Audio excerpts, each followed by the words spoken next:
Voilà, j'espère que tout le monde peut voir la présentation.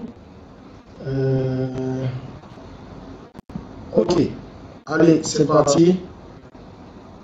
Voilà, on va démarrer. Donc, bonsoir à tous encore une fois. Donc, aujourd'hui, j'ai voulu partager avec vous des astuces pour gagner de l'argent. Donc, pourquoi un tel thème? C'est d'abord disons, une analyse de mes activités que j'ai eu à mener jusqu'ici en tant que marketeur, mais je dis d'un point de vue expertise. Donc, j'ai réalisé que j'ai aidé beaucoup d'entreprises à gagner de l'argent. Donc, au-delà des entreprises dans lesquelles j'ai travaillé, étant en contrat, j'ai pu aider des entreprises qui sont venues me voir pour des consultances à gagner de l'argent. Et je me suis dit en 2020, il faut que j'apprenne à des particuliers à gagner de l'argent. Parce que ce qu'on apprend à l'école, finalement, il a un but, il a le but de nous permettre de pouvoir nous épanouir dans la vie. Et le marketing, c'est justement une discipline qui est censée nous aider à savoir vendre ce qu'on a. Et discutant avec des amis, ça et là, à gauche et à droite, je me suis rendu compte que certains avaient des éléments qu'ils pouvaient vendre. Ils avaient beaucoup de choses en main et ne savaient pas les utiliser. Le troisième point, c'est qu'on apprend des choses, mais on les utilise mal. Donc, à l'école, par exemple, vous allez faire des cours de comptabilité, vous allez faire des cours d'informatique, vous allez faire des cours de logistique, vous allez apprendre de l'histoire.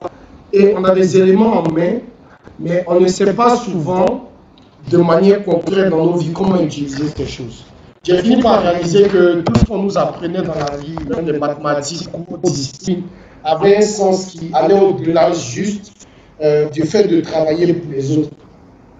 Souvent, la comptabilité, on nous la présente comme étant étant quelque chose de très compliqué, mais à la fin, vous réalisez que chacun fait une propre comptabilité quand il s'agit de gérer son salaire ou son revenu ou son argent de poche. Chacun a une manière de calculer, de regarder ce qu'il rentre, ce qui sort, de gérer les crédits des personnes qui lui doivent ou des personnes qui, en fin de compte, des personnes auxquelles on doit.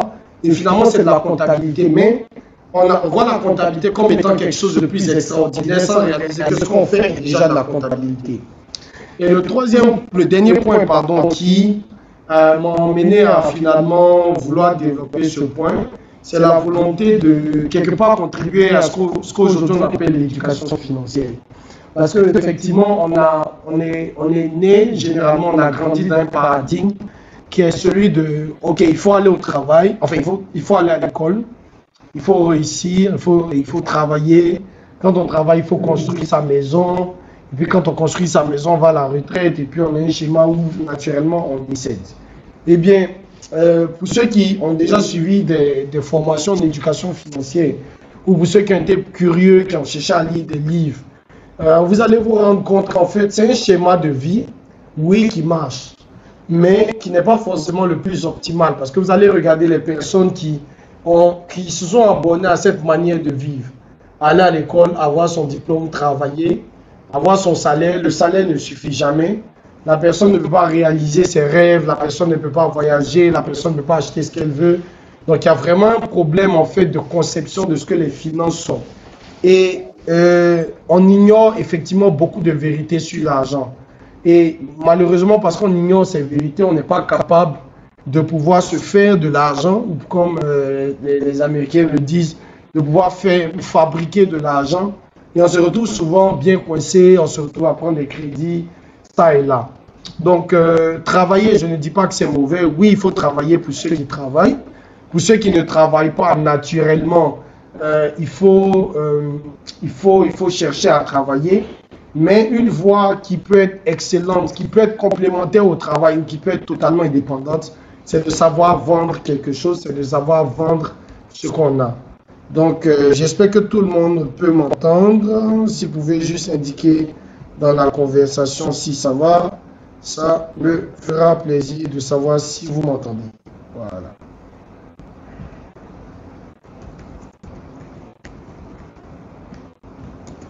Ok, donc on continue. Je pense que j'ai pas de retour négatif, donc tout le monde est en train, enfin ceux qui sont connectés, arrive à suivre. Donc, je pense qu'il y a quelqu'un qui m'a répondu. Oui, ok, merci, ça va pour ton feedback. D'accord, donc je continue. On va parler un peu, on va poser des bases. Donc, on va parler un peu du troc. Donc, avant que la monnaie n'existe, avant que les échanges ne soient faits, on avait une économie de troc. Donc, je pense que tout le monde sait plus ou moins ce à quoi on fait référence. Donc, à l'époque, si je fabriquais ou si j'avais de l'huile à la maison, je me rendre chez mon ami Koulibaly et lui dire, écoute, j'ai de l'huile, mais j'ai besoin de riz. Donc, comme j'ai suffisamment d'huile, je te donne une partie de mon huile, tu me donnes une partie de ton riz. Donc, jusqu'à ce que la monnaie soit établie comme valeur d'échange, parce qu'à un moment, je pense, ils se sont rendus compte que, ok, je peux avoir de l'huile, tu avais du riz, mais je voulais du riz, tu ne voulais pas de l'huile, il fallait trouver quelque chose pour faire l'échange, jusqu'à ce qu'on arrive à la monnaie. Ce qui se passait, c'est qu'on était dans une économie de troc où on partageait directement ce qu'on avait ou ce qu'on savait faire contre ce que l'autre savait faire. Donc concrètement, quand on regarde pour pouvoir aborder en fait la notion d'aujourd'hui, ce que je m'en apprends, c'est que l'idée de troc, enfin le troc en lui-même a cessé, mais l'idée de troc est toujours viable. Je peux continuer de vendre, je peux continuer de proposer des services, je peux continuer d'offrir des éléments qui vont me permettre d'avoir des éléments d'autres personnes. Aujourd'hui, ce que je peux gagner d'une autre personne, c'est clairement son argent. Mais cela se base clairement sur le talent ou sur ce qu'on va voir tout à l'heure. J'ai cherché une image pour illustrer ces quelques notions. Aptitude, génie ou talent. Voilà une question majeure. Donc, j'ai reçu, lorsque j'ai envoyé cette communication, j'ai reçu plusieurs messages inbox, des personnes qui me demandaient c'est quoi le génie, c'est quoi le talent, c'est quoi la différence entre le talent, est-ce que tout le monde naît avec un talent?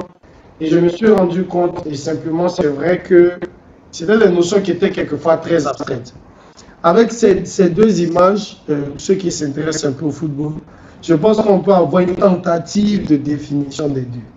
Donc, j'ouvre la question de Messi à gauche et Ronaldo pour ceux qui s'intéressent au foot. Que pensez-vous? Qui a du talent? Qui a du génie? Et qu'est-ce que vous appelez talent finalement? Vous pouvez écrire vos réponses avant que je donne la réponse. Donc, qu'est-ce que de Messi et de Ronaldo? Qui a des attitudes? Qui a du génie? Qui a du talent? Qu'en pensez-vous? Et comment est-ce que vous définissez justement le génie et le talent? Donc, vous pouvez répondre sur vos claviers.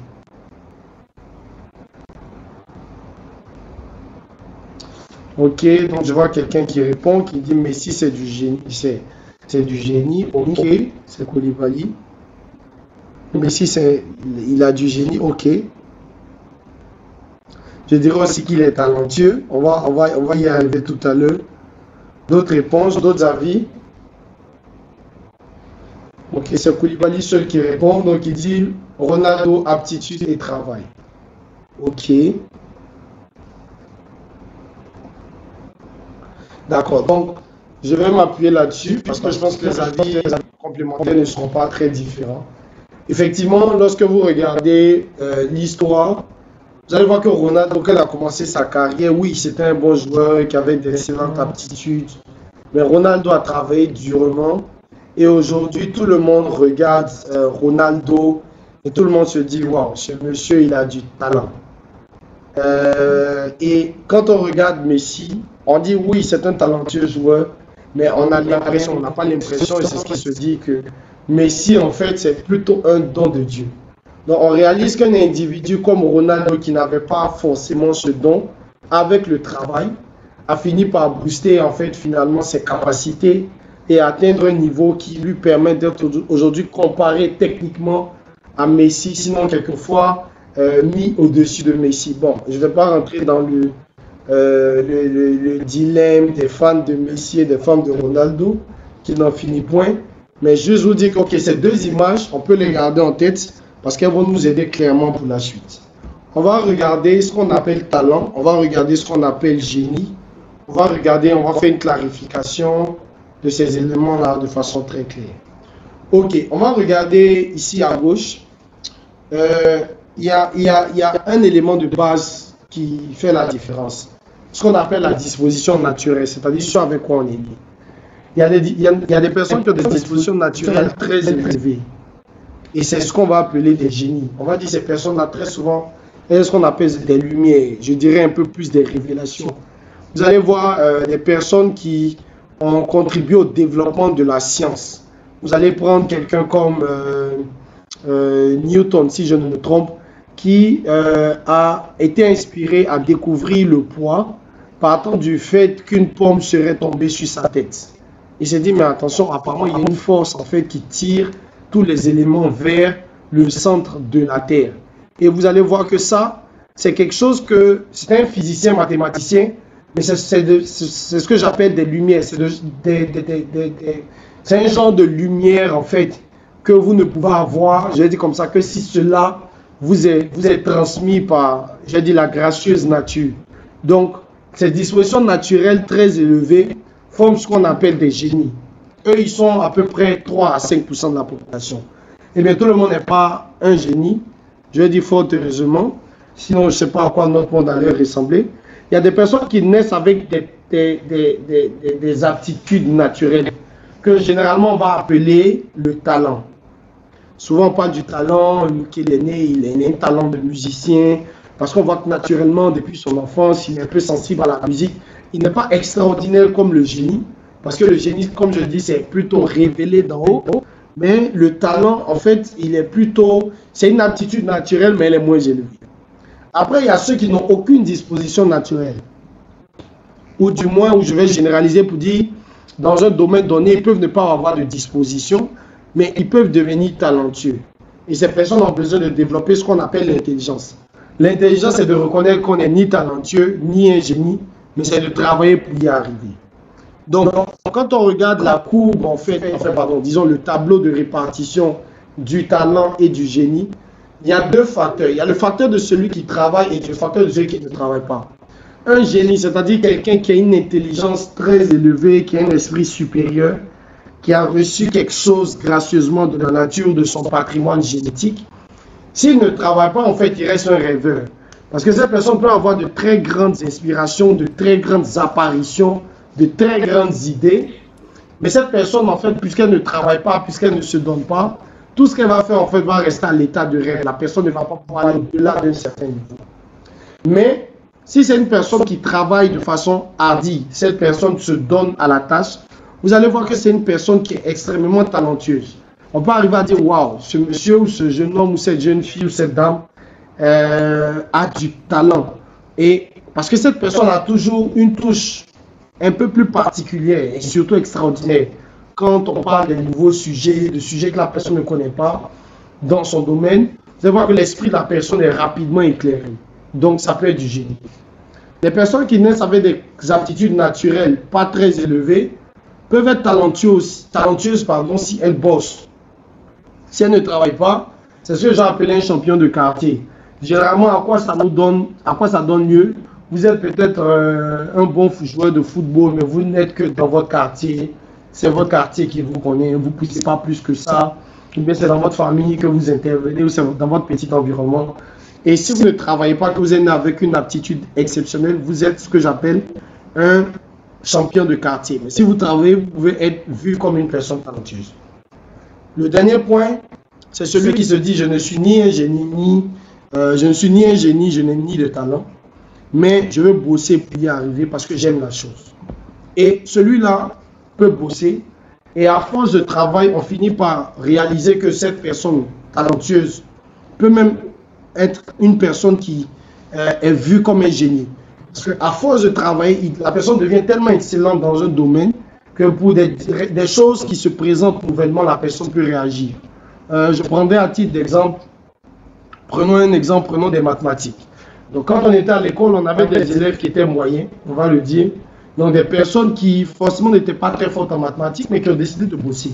Vous allez voir ces personnes qui vont finir les exercices de livres de mathématiques, et vous allez voir ces personnes-là qui justement, quand elles vont aller au devoir, elles vont se retrouver à avoir 19 sur 20 ou 20 sur 20. Le génie en maths, lui, n'a pas besoin de trop bosser, il lui fait peu d'efforts, il arrive au devoir, il a 20 sur 20.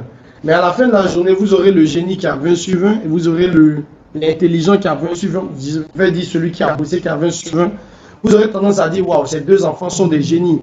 Alors que dans la pratique, ce qui se passe, c'est qu'il y a un qui a travaillé pour arriver à un niveau où son esprit, son cerveau et, disons, son corps donc, est habitué à raisonner de manière systématique à arriver à de bons résultats. Ce qui fait de lui une personne talentueuse. C'est valable pour l'exemple, quand je reviens au exemple de football, Ronaldo, je le classerai peut-être avec un talent. Il est né avec une aptitude naturelle, mais peut-être un peu plus faible. Ou peut-être qu'il a démarré parce qu'il aimait le foot et il s'est donné, donc il est un peu plus en dessous. Et pour ce que Ronaldo a eu à faire, pour ce que Ronaldo est, pour ce que Ronaldo a eu à faire, Ronaldo a poussé son talent jusqu'à arriver à un certain niveau, au point où aujourd'hui on compare Ronaldo à des personnes qui nous ont marqué dans l'histoire, des personnes qui sont parties en fait parce qu'elles n'avaient pas forcément les mêmes, les mêmes outils que Ronaldo aujourd'hui pour s'entraîner. C'était des génies, mais aujourd'hui on compare Ronaldo à ces génies, on met Ronaldo au-dessus de ces génies dans bien des cas parce qu'il a travaillé. Donc la notion que je vais mettre en avant ici, que vous soyez un génie ou que vous soyez né avec ce qu'on appelle un talent qui est une aptitude naturelle, ou que vous soyez né avec rien, il y a la capacité, il y a la possibilité que vous deveniez quelqu'un de talentueux. Et c'est ce que vous devez retenir. Le talent, oui, on peut devenir talentueux dans un domaine sans être né génie dans un domaine, sans avoir une aptitude naturelle dans ce domaine, mais à force de travail.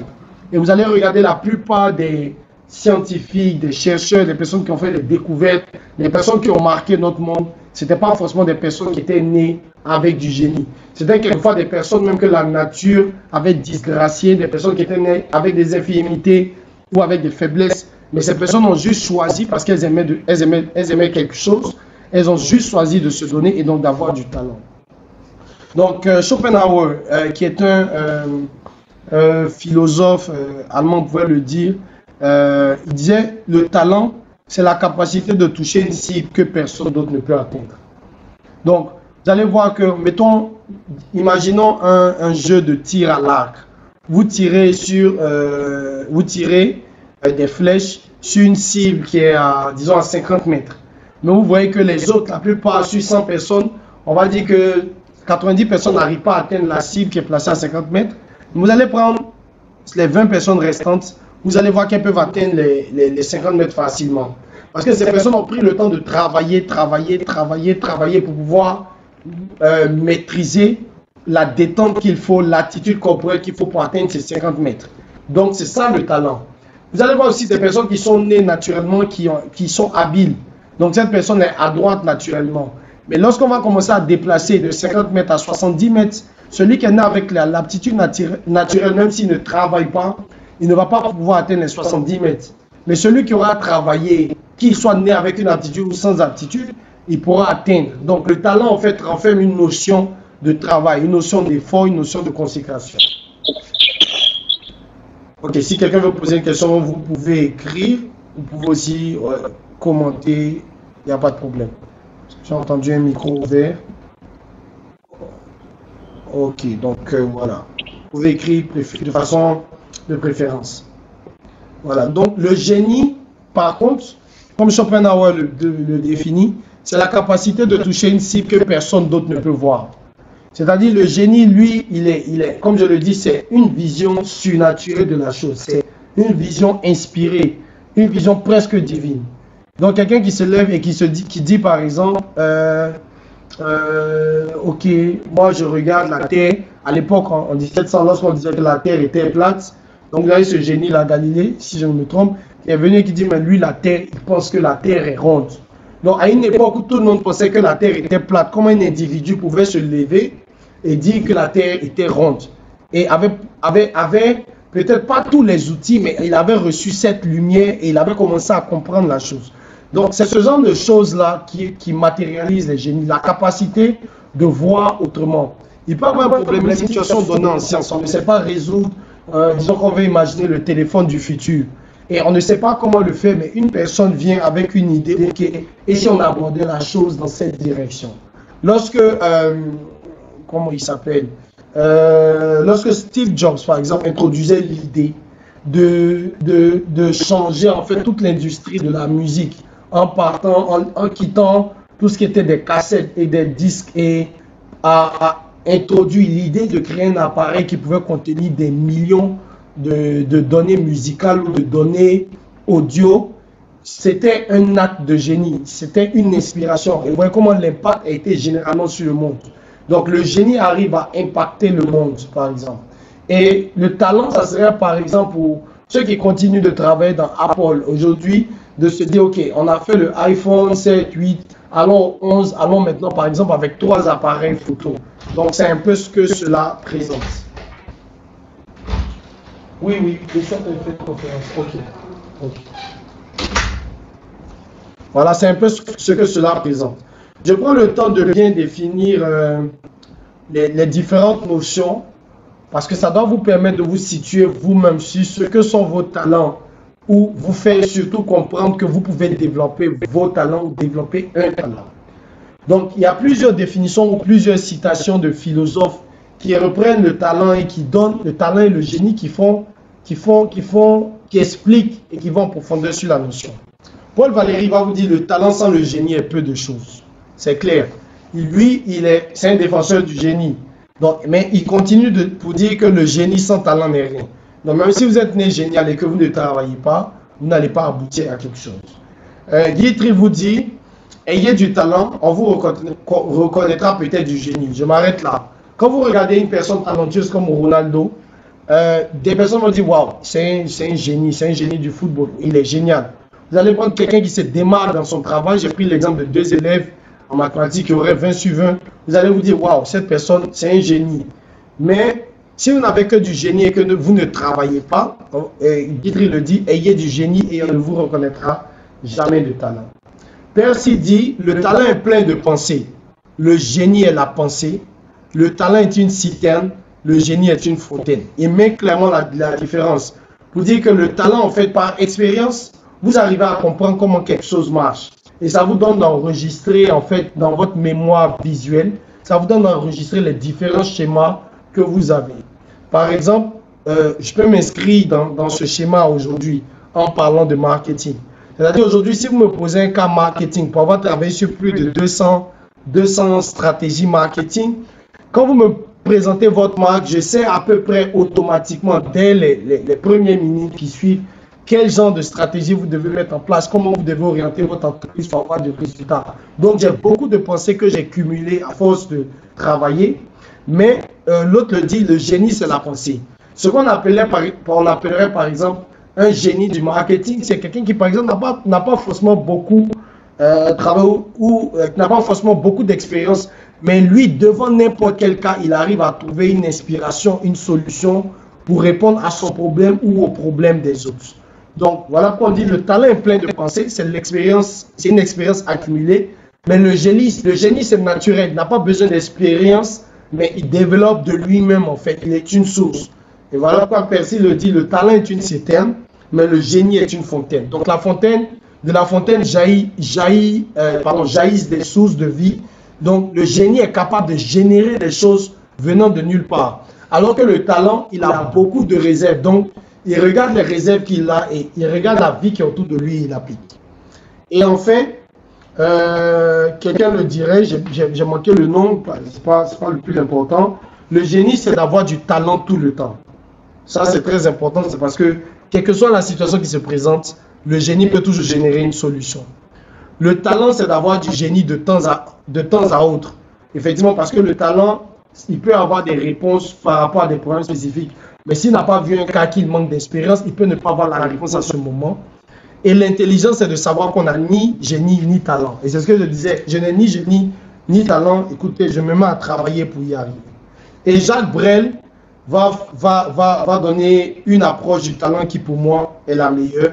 Le talent, c'est d'avoir envie de faire quelque chose. Voilà pourquoi, pour ceux qui participent à la formation, je vous ai demandé dans le formulaire que vous remplissiez s'il y a des choses que vous aimiez faire. Parce que oui, si vous ne savez pas c'est quoi votre talent, et à peu près 40% des personnes qui ont répondu qu'elles ne savaient pas c'était quoi leur talent. Il y a plus, 60% ne savaient pas c'était quoi leur talent. Mais par contre, ces 60% savaient qu'elles aimaient faire des choses. Et ce que vous aimez faire ou ce que vous aimez dans votre vie peut finalement être un talent à condition que vous travaillez la chose. Donc, je fais référence à une histoire dans la Bible qui parle des talents. Donc, l'histoire raconte la vie d'un homme qui est parti en voyage, qui appelle ses serviteurs. Il remet 5 talents à l'un, 2 talents à l'autre et 1 talent au troisième. Et celui qui a reçu 5 talents allait multiplier ses talents. Celui qui a reçu 3 talents celui qui a reçu 2 talents allait multiplier ses talents. Mais celui qui a reçu 1 talent allait cacher son talent. Quand le maître est revenu, le maître a demandé à chacun d'entre eux qu'est-ce que vous avez fait. Celui qui avait 5 a dit ok, j'ai reçu 5 talents, j'ai travaillé, voici 5 autres talents que j'ai pu gagner. Et son maître l'a récompensé. Celui qui avait 2 talents a dit ok, j'en avais 2, j'ai travaillé, j'en ai 4, voici. Celui qui avait 1 a dit ok, moi je savais que tu étais un homme qui aimait beaucoup d'argent, tu aimes prendre là où tu n'as pas semé. Bon, moi je suis allé cacher mon argent pour pouvoir te redonner ton même talent en fait. Donc ce que je veux tirer dans cette histoire, c'est que a priori tout le monde naît avec au moins une aptitude naturelle. Même ceux qui pensent qu'ils n'en ont pas, c'est parce qu'ils n'ont pas forcément été exposés à différents domaines dans leur vie. Peut-être que de toute votre vie, vous n'avez jamais été exposé à la musique, alors qu'au fond de vous, vous avez une disposition à la musique. Quelquefois, quand vous écoutez la musique, il y a des choses que vous percevez, que vous comprenez, que les autres ne comprennent pas, mais vous n'avez jamais été dans un environnement où on vous enseignait un cours quelconque de musique, dont vous vous estimez que vous n'avez pas le talent. Donc, l'une des choses, c'est d'apprendre, en fait, à découvrir ces talents, c'est d'apprendre à les réaliser. Et ça, c'est vraiment par la curiosité. Il faut ouvrir votre esprit à beaucoup de choses, vous intéresser. Et c'est aussi par la méditation. Ce que j'appelle la méditation, c'est la réflexion sur soi-même, la réflexion à sa propre personne, la réflexion sur sa vie. Parce qu'en prenant le temps, et je pense que vous pouvez déjà utiliser maintenant vos blocs-notes et votre stylo, votre crayon, et commencer à écrire peut-être sur un bout de papier ce que vous pensez. Vous pourrez faire l'exercice beaucoup plus approfondi plus tard. Ce que vous pensez que vous aimez faire, mais peut-être que vous n'avez jamais eu l'occasion de vraiment approfondir. Ou bien écrivez ce que vous sentez en vous, que vous auriez aimé bien faire, mais que vous n'avez jamais eu l'occasion de pratiquer, soit par peur, soit par négligence, ou par le fait que vous êtes juste tué en pensant, en vous disant que ce n'est pas possible, ce n'est pas fait pour vous. Commencez à écrire ces différentes choses, parce que le but, c'est de vous aider à la fin à identifier le maximum de talents que vous avez et à pouvoir les utiliser. Il est clair qu'en ces 2 minutes, vous ne pourrez pas tout faire ressortir, mais je vous invite à une méditation plus profonde sur votre personne. C'est de regarder quelles sont vos aptitudes naturelles si vous en avez. Un génie sait toujours qu'il est un génie parce qu'il sait comment il raisonne. Si vous savez que vous n'êtes pas un génie, si vous savez que vous n'êtes pas un génie, c'est que vous n'êtes pas un génie. Un génie sait toujours qu'il est un génie. Quelqu'un par contre qui a une aptitude naturelle ne sait pas toujours s'il n'a pas été exposé. Mais il peut regarder à ce qu'il aime faire, à ce qu'il attire naturellement, à ce qui le traîne. Parce que généralement, la nature nous a mis dans une position telle que ce dans quoi on est qualifié naturellement, on a une tendance à avoir un cœur qui veut faire la chose, qui veut tenter la chose. Peut-être que notre éducation, notre histoire, notre background, là où on est né, là où on a grandi, notre famille et peut-être notre contexte de vie nous a empêchés de découvrir ces choses. Mais même en grandissant, il y a toujours une petite lueur qui est en nous. Il faut regarder vraiment cette lueur. Après, vous pouvez être une personne qui estime que, ok, moi, la nature m'a doté de rien, mais il y a des choses que quand je regarde, je sais que je peux faire. Et dans le cadre de cette formation, je sais que je peux faire pour avoir de l'argent. Donc, dans ce cadre, vous dites que je n'ai ni génie, ni talent. Mais moi, écoutez, moi, je sais me battre et je veux me battre. Et si vous êtes armé de cette pensée, on va y arriver. Donc, le postulat de base, c'est que tout le monde peut développer un talent. J'ai bien dit, je n'ai pas dit tout le monde a un talent. J'ai dit tout le monde peut développer un talent. En vérité, tout le monde a au moins un talent dans un domaine bien précis. Quelque chose qui sait beaucoup plus faire que les autres. Et il n'est peut-être pas le plus fort, il n'est peut-être pas le plus excellent, mais il sait le faire dans son domaine beaucoup plus que la moyenne, des mortels. Et ce que vous devez savoir, deuxième postulat, c'est que tout talent est la réponse aux besoins de quelqu'un d'autre. Et enfin, tout talent peut être fructifié et doit être fructifié pour avoir sa récompense. C'est très, très, très important. Si vous ne fructifiez pas votre talent, dans l'histoire que j'ai décrite, c'est le talent, en fait, le maître dans l'histoire, je vais prendre Dieu ou généraliser pour dire, ok, mère nature, en fait, il nous donne des talents afin qu'on puisse fructifier nos talents. Et c'est lorsque vous allez fructifier vos talents que vous pourrez les transformer en argent. Donc, la première étape en vérité, c'est la fructification du talent. C'est d'améliorer ce que vous faites déjà. Si vous savez le faire, tant mieux. Si vous ne savez pas le faire, ah oui, il faut vous donner pour pouvoir maîtriser ce que vous faites. Donc, on va maintenant rentrer concrètement dans le vif du sujet. Comment vendre son talent. Donc, l'approche est différente si vous travaillez, ou si vous ne travaillez pas. Parce que si vous travaillez, vendre votre talent, ça sera pour vous, ce qu'on aime dire très souvent chez nous en Côte d'Ivoire, ça sera un gombo pour vous. Votre talent, c'est de le vendre et d'avoir un gombo sur le côté qui vous donne de l'argent en plus. Si vous ne travaillez pas, vous pouvez utiliser votre talent donc pour chercher du travail. C'est vrai qu'aujourd'hui, dans la culture francophone, les entreprises ne recrutent pas le talent sans le diplôme, mais pour certains postes, vous pouvez commencer effectivement par commencer à vendre votre talent pour qu'on vous embauche et progressivement faire des études, compléter vos études pour vous faire davantage une belle place au soleil. Ou vous pouvez décider simplement de ne pas chercher à travailler pour quelqu'un, mais de vendre votre talent. Donc, je veux partir de cette base. Mais pour le questionnaire que j'avais envoyé, j'ai vu qu'il y avait à peu près 70% de personnes qui travaillaient. Donc, ce que je vais faire, je vais plus me concentrer sur les personnes qui travaillent, mais je ferai aussi un clin d'œil à ceux qui ne travaillent pas, qui sont soit peut-être étudiants ou en quête d'emploi et qui veulent aussi commercialiser votre talent. Donc, la discussion suivante va s'intéresser à tout le monde. Ok, donc quelles sont les étapes pour vendre son talent? Première étape, il faut pouvoir identifier ses talents de façon très claire. Et c'est la question précédente que j'avais ouverte. Donc, qu'est-ce que vous savez faire de plus que les autres? Est-ce une aptitude naturelle? Ou est-ce quelque chose que vous aimez faire? Vous ne pensez pas forcément avoir une aptitude naturelle, mais vous aimez la chose au point de vous donner de travailler pour y arriver? Ou bien êtes-vous un génie? Bon, il n'y en a que 3 à 5% de personnes qui sont des génies. Donc, on va parler au commun des mortels ce soir. Donc, vous et moi. Donc, lorsque vous avez identifié vos talents, il faut réfléchir au problème que vous avez résolu pour vous-même avec votre talent. Parce que lorsqu'on a un talent, comment est-ce que votre talent vous a aidé vous-même dans votre vie? Et il faut envisager que ce que vous avez fait pour vous, ça peut être une solution pour d'autres personnes. Je vais m'arrêter là et puis prendre mon cas. Je vais parler du marketing. Et j'aime bien donner mon expérience. Quand je commençais ma carrière, je me suis posé une question parce que j'étais à Nestlé. Enfin, ma carrière marketing, j'ai commencé à travailler avant cela, mais ma carrière marketing a véritablement commencé à Nestlé. Donc, quand je commençais à Nestlé, je voulais vraiment savoir faire du marketing. Mais lorsque je voyais un peu ce que à l'époque on faisait et on aboutissait à des résultats, tantôt on n'aboutissait pas à des résultats, d'autres fois, je me suis demandé, mais est-ce qu'on peut faire du marketing qui aboutit à des résultats? Est-ce qu'on peut faire du marketing qui permet de changer l'histoire d'une marque ou l'histoire d'une entreprise et qui permet vraiment d'avoir du chiffre d'affaires, de réaliser des parts de marché? Et quand je posais des questions à certains professionnels, je voyais que leurs réponses n'arrivaient pas à me convaincre. Certains professionnels aussi avec qui je travaillais, sans les blâmer, avaient du mal à me donner des réponses. C'était un peu comme si certains faisaient du marketing, mais n'étaient jamais sûrs des résultats. Et je me suis dit, écoutez, moi je vais arriver à un point où le marketing, je connais, je comprends, je maîtrise.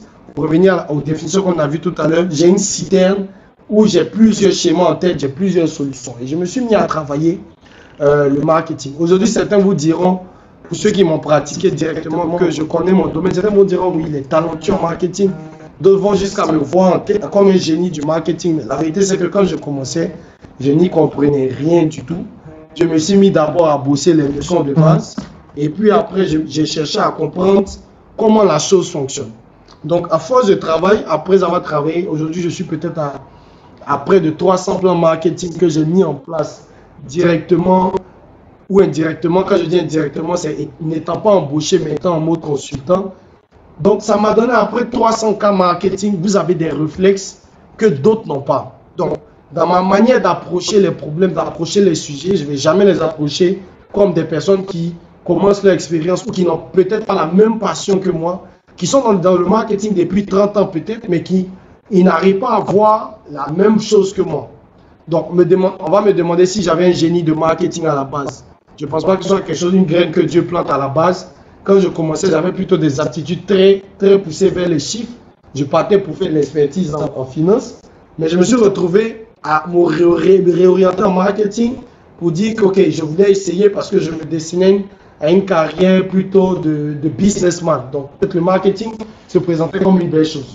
Mais en apprenant le marketing, pour toucher le deuxième point, j'ai appris à résoudre des problèmes pour moi-même. C'est-à-dire, j'ai voulu commencer à vendre des choses.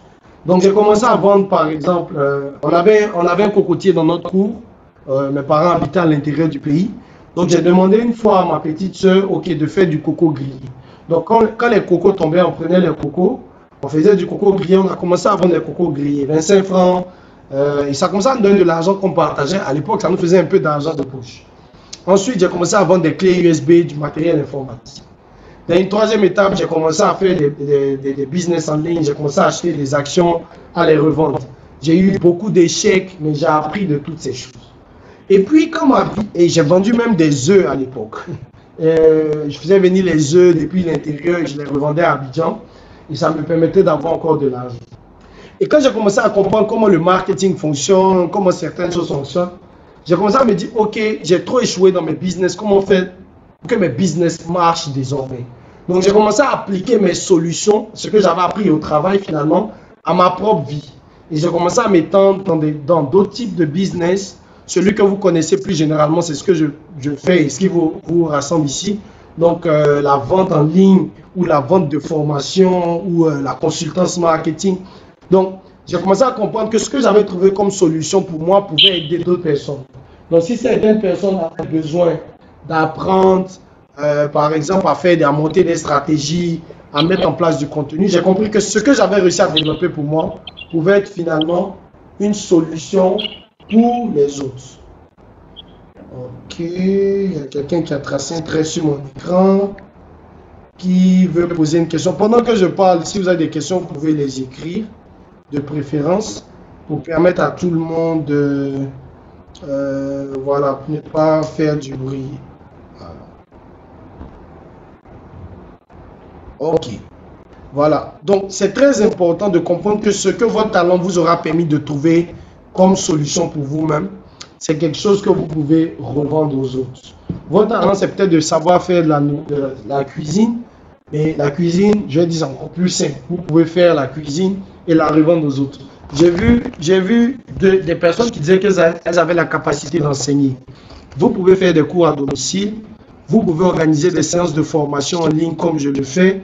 Vous pouvez aller voir des universités ou des écoles, des grandes écoles, donner des cours en cours du soir ou le week-end. Voilà des choses en fait que vous pouvez faire. Je suis en train d'ouvrir. Donc, tant que votre talent vous permet de trouver des solutions pour vous, c'est quelque chose que vous pouvez vendre. J'ai vu des personnes qui avaient mis comme talent qu'elles savaient coacher d'autres personnes. Elles avaient la capacité d'aider des personnes à résoudre leurs propres problèmes. Mais dans ce cas, lancer un business de coaching, aider des personnes à trouver des résultats. Il y a des personnes qui savent échanger, qui savent créer du contact. Ok, donc comment est-ce que ma capacité à échanger peut m'aider à gagner de l'argent? Je peux être un intermédiaire entre des acheteurs et des vendeurs, par exemple.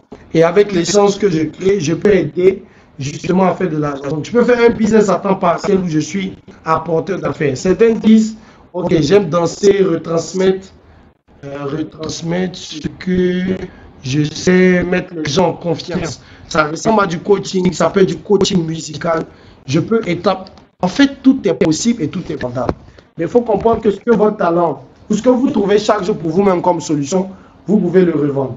Après, il faut identifier qui peut avoir besoin de votre solution.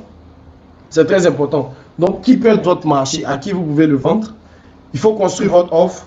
Il faut communiquer, vous rendre visible. Et puis, il faut faciliter l'accès à ce que vous vendez. Donc, on va prendre les éléments point par point et on va y entrer. Pas de questions pour le moment, pas de préoccupations. Donc, je continue. Première chose, il faut identifier votre talent. Ok, donc, je pense que jusqu'à présent, ça a été l'élément sur lequel je me suis plus attardé. Donc, je vais passer moins de temps sur cette partie. C'est 3 questions que vous devez vous poser. Et j'aimerais que vous preniez votre bloc-notes et votre stylo, votre crayon. Qu'est-ce que vous faites de meilleur? Qu'est-ce que vous faites de meilleur? Attendez, il faut que je nettoie l'écran. Ok. Voilà. Qu'est-ce que vous faites de bien meilleur que les autres dans votre entourage? C'est la première question.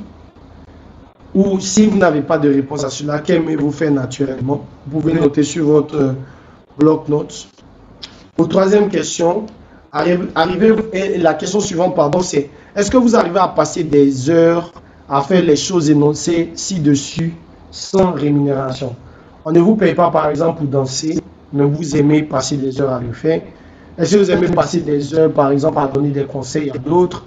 Est-ce que vous aimez passer des heures à donner, à partager du savoir? Est-ce que vous aimez passer des heures à communiquer? Est-ce que vous aimez passer des heures à réfléchir à des projets que vous ne pouvez lancer, l'entrepreneuriat? Est-ce que vous aimez passer des heures à voyager? Donc, toutes ces choses peuvent vous permettre naturellement de gagner de l'argent. Donc, c'est important d'identifier vos talents. On évolue. Votre talent est une réponse, comme je l'expliquais tantôt. Est-ce que vous arrivez à résoudre des problèmes personnels ou ceux de votre proche avec vos talents, enfin, avec ce que vous savez faire ou ce que vous aimez faire? Est-ce que vous arrivez à rendre le monde autour de vous meilleur avec cela? Si vous n'arrivez pas, comment est-ce qu'aujourd'hui, vous pensez que ce que vous avez, et ça, je voudrais que vous puissiez répondre à cette question, ce que vous avez entre vos mains, ce que vous avez dans votre tête, ce que vous avez dans vos pieds, ce que vous avez partout, ce que vous êtes, est-ce que vous pensez que vous pouvez servir quelqu'un ou servir avec ce que vous avez? C'est très important. Si oui, comment est-ce que vous pensez que vous pouvez servir avec ce que vous faites? Voilà. Là, on va commencer à rentrer dans la partie de la vente. C'est très... Donc, on commence la partie marketing de la formation, qui ne sera pas très longue, qui sera l'essentiel. Et j'ai besoin, je n'ai pas de questions, donc comme on dit, bon, pas de questions, bonne question, no feedback, good feedback. Donc, pas de commentaires, bon commentaire. Donc, je continue. Lorsque vous avez identifié votre talent, la première partie, donc je vais vous laisser quelques secondes vous assurer que vous avez écrit cela. Si quelqu'un veut bien, pour qu'on continue pour la suite, quelqu'un veut bien écrire en commentaire son talent, il veut qu'on regarde, s'il sait c'est quoi son talent, s'il veut qu'on fasse une sorte d'application à son talent, sachant que ce que tu vas mettre ici, si quelqu'un a un autre talent, il peut venir prendre les mêmes idées, mais ce n'est pas grave. Sinon, il n'y aurait pas les mêmes entreprises dans ce monde-là. Plusieurs entreprises fabriquent du lait, mais il y a une place sur le soleil pour tout le monde. Oui, allô, oui, qui veut poser une question? Vas-y. Oui, j'aimerais poser une question, notamment concernant le questionnement qu'on doit se faire pour découvrir son talent. Okay. Alors, je pense que l'une des questions que tu demandais qu'on se pose, c'est qu'est-ce qu'on est capable de faire sans qu'on nous paye, ou qu'est-ce qu'on aime faire pendant des heures sans forcément se lasser. Ça. Alors, bon, mon avis, c'est que si je me pose cette question de cette façon, souvent je peux arriver à une conclusion, je peux découvrir quelque chose qui n'est peut-être pas un talent. Je prends un exemple simple pour être plus pratique. J'ai mon petit frère, par exemple, qui aime jouer au jeu vidéo. Il est tout le temps là-dessus. Et bien sûr, il est excellent. Il n'y a pas de doute à se faire là-dessus. Alors, est-ce que dans ce cas de figure, si quelqu'un comme lui qui se pose cette question, est-ce qu'il va se dire, OK, ça c'est un talent que j'ai et que je peux monétiser? Il aime jouer les jeux vidéo. Oui. OK. Oui, c'est une bonne réponse. C'est un bon cas. Oui, aimer jouer les jeux vidéo, je dis dans le cas d'espèce, c'est un talent. Pourquoi? Parce que ceux qui conçoivent les jeux vidéo, ce sont des personnes pour tester les jeux vidéo. Il peut vendre ses services en tant que testeur de jeux vidéo. Et pousser plus loin, ce petit-là peut se retrouver comme développeur de jeux vidéo parce qu'il les aide. Et parce que son esprit a une aptitude à comprendre les choses, à passer naturellement du temps dessus. Donc, il peut être freelance ou il peut mettre même en place une structure pour développer des jeux vidéo. Donc, je parle du principe, je parle pas du principe, j'énonce ce fait-là. En fait, tout est vendable. Et ce à quoi la nature nous oriente peut nous guider à un élément qu'on peut fructifier. Donc aujourd'hui, naïvement, ce jeune-là, pour lui, ça sera OK, il est en train de passer du temps, il est en train de se distraire et tout, mais il ne réalise pas, par exemple, que ce qu'il est en train de faire, c'est quelque chose qu'il peut vendre à quelqu'un qui en a besoin. On a besoin de testeurs de jeux vidéo, on a besoin de personnes pour concevoir des jeux vidéo, donc pour donner des orientations sur ce que les joueurs pourraient apprécier. Donc oui, voilà par exemple une application de la chose. J'espère que je réponds à ta question. Ok, je vois, ça c'est clair pour moi. Ok, merci beaucoup. Clair. Merci beaucoup pour la question, c'est une très bonne question. Donc j'encourage tout le monde, n'hésitez pas à poser des questions. Et mon point, c'est vraiment cela, c'est pour appuyer, ça me permet clairement de renforcer ce que je disais tout à l'heure. Donc, en fait, tout est vendable. Le problème ou la problématique que nous avons tous, hein, et c'est vraiment nous tous, c'est général, c'est qu'on n'arrive pas forcément à savoir comment transformer ce qu'on aime ou ce qu'on peut faire en argent. Alors qu'on peut aujourd'hui, et surtout avec le monde du digital, il y a beaucoup qu'on peut faire. Donc, c'est un encouragement à tout le monde à vous asseoir. Ça peut vous paraître banal, mais première étape, identifiez votre talent. Ensuite, est-ce que ok, je l'ai présenté. Ensuite, une fois que vous avez identifié votre talent, c'est dans la deuxième partie, c'est de voir comment votre talent peut être une réponse pour les autres. Comment est-ce que vous pouvez rendre votre monde meilleur avec ce que vous avez, ou comment est-ce que vous pouvez, comment vous pensez pouvoir servir votre communauté avec ce que vous voulez. Donc dans la suite, ce que je propose, bon là ça sera un peu payant, naturellement c'est la partie où moi je gagne aussi mon argent, je vends mon business. Donc je fais du coaching pour accompagner des personnes à développer leur talent. Donc, si c'est quelque chose qui vous intéresse après la formation en inbox, une fois que vous avez fait l'exercice, vous revenez vers moi et puis je vais vous aider de bout en bout jusqu'à mettre votre talent sur le marché et puis à gagner de l'argent avec, si ça vous intéresse bien entendu. Mais à votre niveau, vous n'avez pas besoin de moi. Si vous faites bien l'exercice, vous pouvez vous-même développer votre business et vendre votre talent. La question cruciale, c'est comment est-ce que la solution que vous avez trouvée, ou ce dans quoi vous excellez, ou ce dans quoi vous pouvez passer du temps sans contrainte et sans rémunération, comment est-ce que cela peut servir les autres? Et dans ce monde, littéralement, tout est vendable, tout est achetable. Ok, une fois que vous êtes clair sur votre talent, vous êtes clair sur ce que vous pouvez vendre, vous allez venir sur la troisième partie, et là on apporte la notion marketing. Donc ça peut être un peu redondant pour les marketeurs qui sont dans la formation. Ils peuvent toujours rester et écouter, ça peut être une source d'inspiration.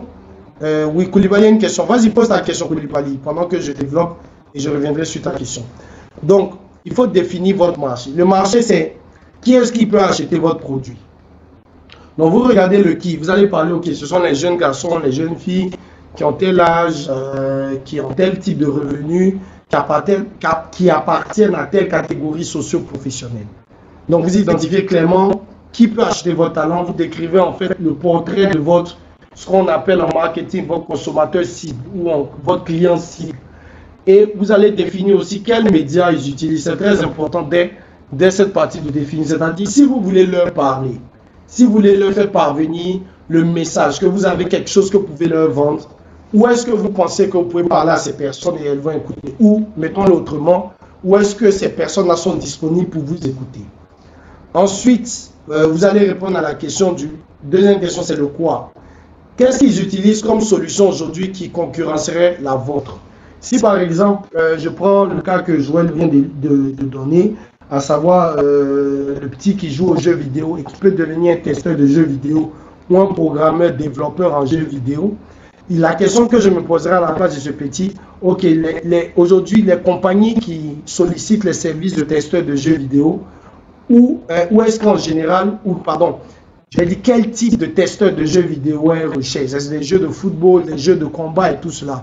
Ok, donc quand les testeurs de jeux vidéo aujourd'hui qui existent sur le marché, comment est-ce qu'ils sont, comment est-ce qu'ils se vendent, comment est-ce qu'ils se rendent disponibles pour qu'on puisse les retrouver pour avoir des marchés. Donc la réflexion est autour du quoi, c'est-à-dire quelles sont les solutions qui sont concurrentes à votre solution. La troisième question, c'est le pourquoi.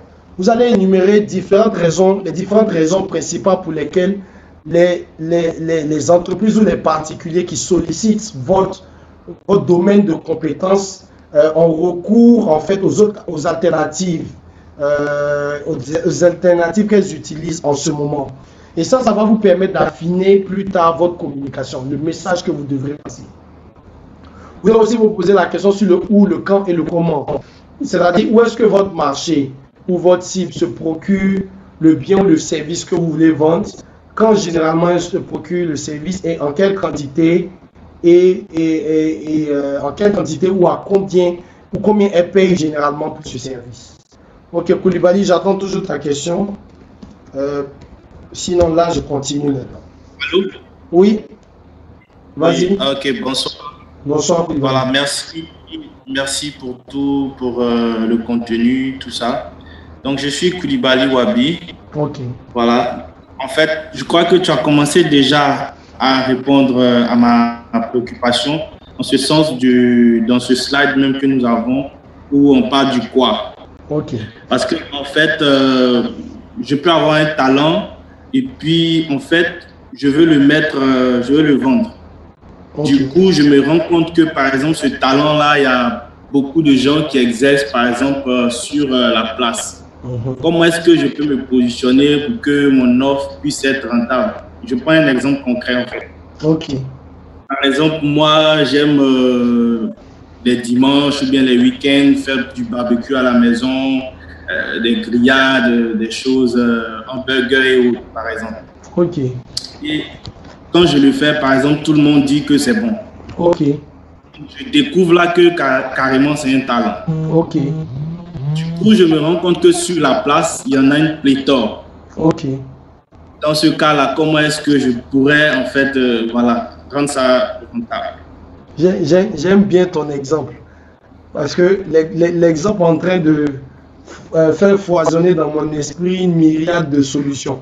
Donc, dans la suite, je vais garder ton exemple et puis on va le développer alors qu'on avance. On va garder cet exemple de barbecue et grillades qui sont bien faites. Et j'aime bien la notion de dimanche. C'est très intéressant. Donc, je continuerai justement avec cet exemple. Tu auras la solution. Donc, pour reprendre justement sur cet exemple, je vais me demander, ok, si je fais des barbecues les dimanches, qui est-ce que ça peut intéresser? Est-ce que je vais réfléchir plutôt vers des familles ou vers des individus ou vers des jeunes? Donc là, il faut approfondir ta réflexion. Qui peut être libre et disponible les dimanches pour acheter, par exemple, acheter du barbecue? Donc là, je vais regarder vraiment les paramètres. Il y a l'heure. Si je fais mon barbecue entre 10h et 12h, je peux avoir par exemple des familles qui descendent de l'église. Au lieu d'aller chercher à préparer, donc je peux avoir une manière de leur vendre quelque chose qu'elles peuvent acheter. Ou je peux dire carrément, je sais que généralement les jeunes, quand ils vont revenir de l'église, ou du football pour ceux qui ne vont pas à l'église, ou qui vont rester à la matinée à regarder la télé, l'après-midi en général, ils aiment sortir, aller prendre une bière avec leurs amis. Comment est-ce que moi, je crée un concept autour de bière et barbecue pour capturer ces gars-là? Encore une fois, il faut être vraiment clair sur ce que tu veux toucher. Et tu peux vendre à tout le monde. Mais déjà, partant de ce que tu vends, c'est peut-être avec des amis ou bien en mode famille que tu le fais. Les personnes qui aujourd'hui t'apprécient, va sur ce même type de personnes d'abord. C'est-à-dire, si c'est en mode familial, va en mode famille. Si ce sont tes amis, les jeunes, va en mode jeune. Et regarde comment finalement ces personnes-là, quels sont les médias sur lesquels tu peux les toucher. Tu auras répondu au premier point. Deuxième point, si on est parti sur les jeunes, restons sur ce territoire-là. Quelles solutions aujourd'hui ils utilisent pour le barbecue? Donc, on va voir par exemple, je reste à Abidjan, tu as l'allocodrome, tu as les allocodromes, tu as tous les vendeurs de choukouya des quartiers, tu as les vendeurs de brochettes, tu as les coins comme chez Maxwell, tu as le truc de porc pour l'abattoir. Oui, la prochaine question, il faut l'écrire comme je suis en train d'intervenir. Oui, écris ta question, les messages, je répondrai tout à l'heure. Donc, tu as des points comme l'abattoir. Donc, voilà les alternatives que les gens ont. Et c'est clairement défini que ce sont tes concurrents, voilà ce qu'ils ont. Tu vas décortiquer leur offre. Ok, qu'est-ce qu'ils offrent? Tu regardes ce qu'ils font. Les vendeurs de choukouya, ils vendent du choukouya de viande, de mouton et de tout ça. Par exemple, ils ne font pas d'hamburger. Ils ne sont pas situés partout.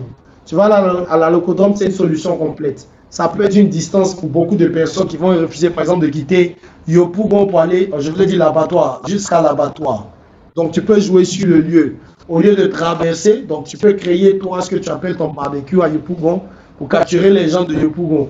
Ou, en étendant ta solution, tu vas commencer à réfléchir, ok, tu as Maxwell qui offre de superbes grillades, mais qui a déjà un positionnement. Tu peux offrir de superbes grillades orientées autrement.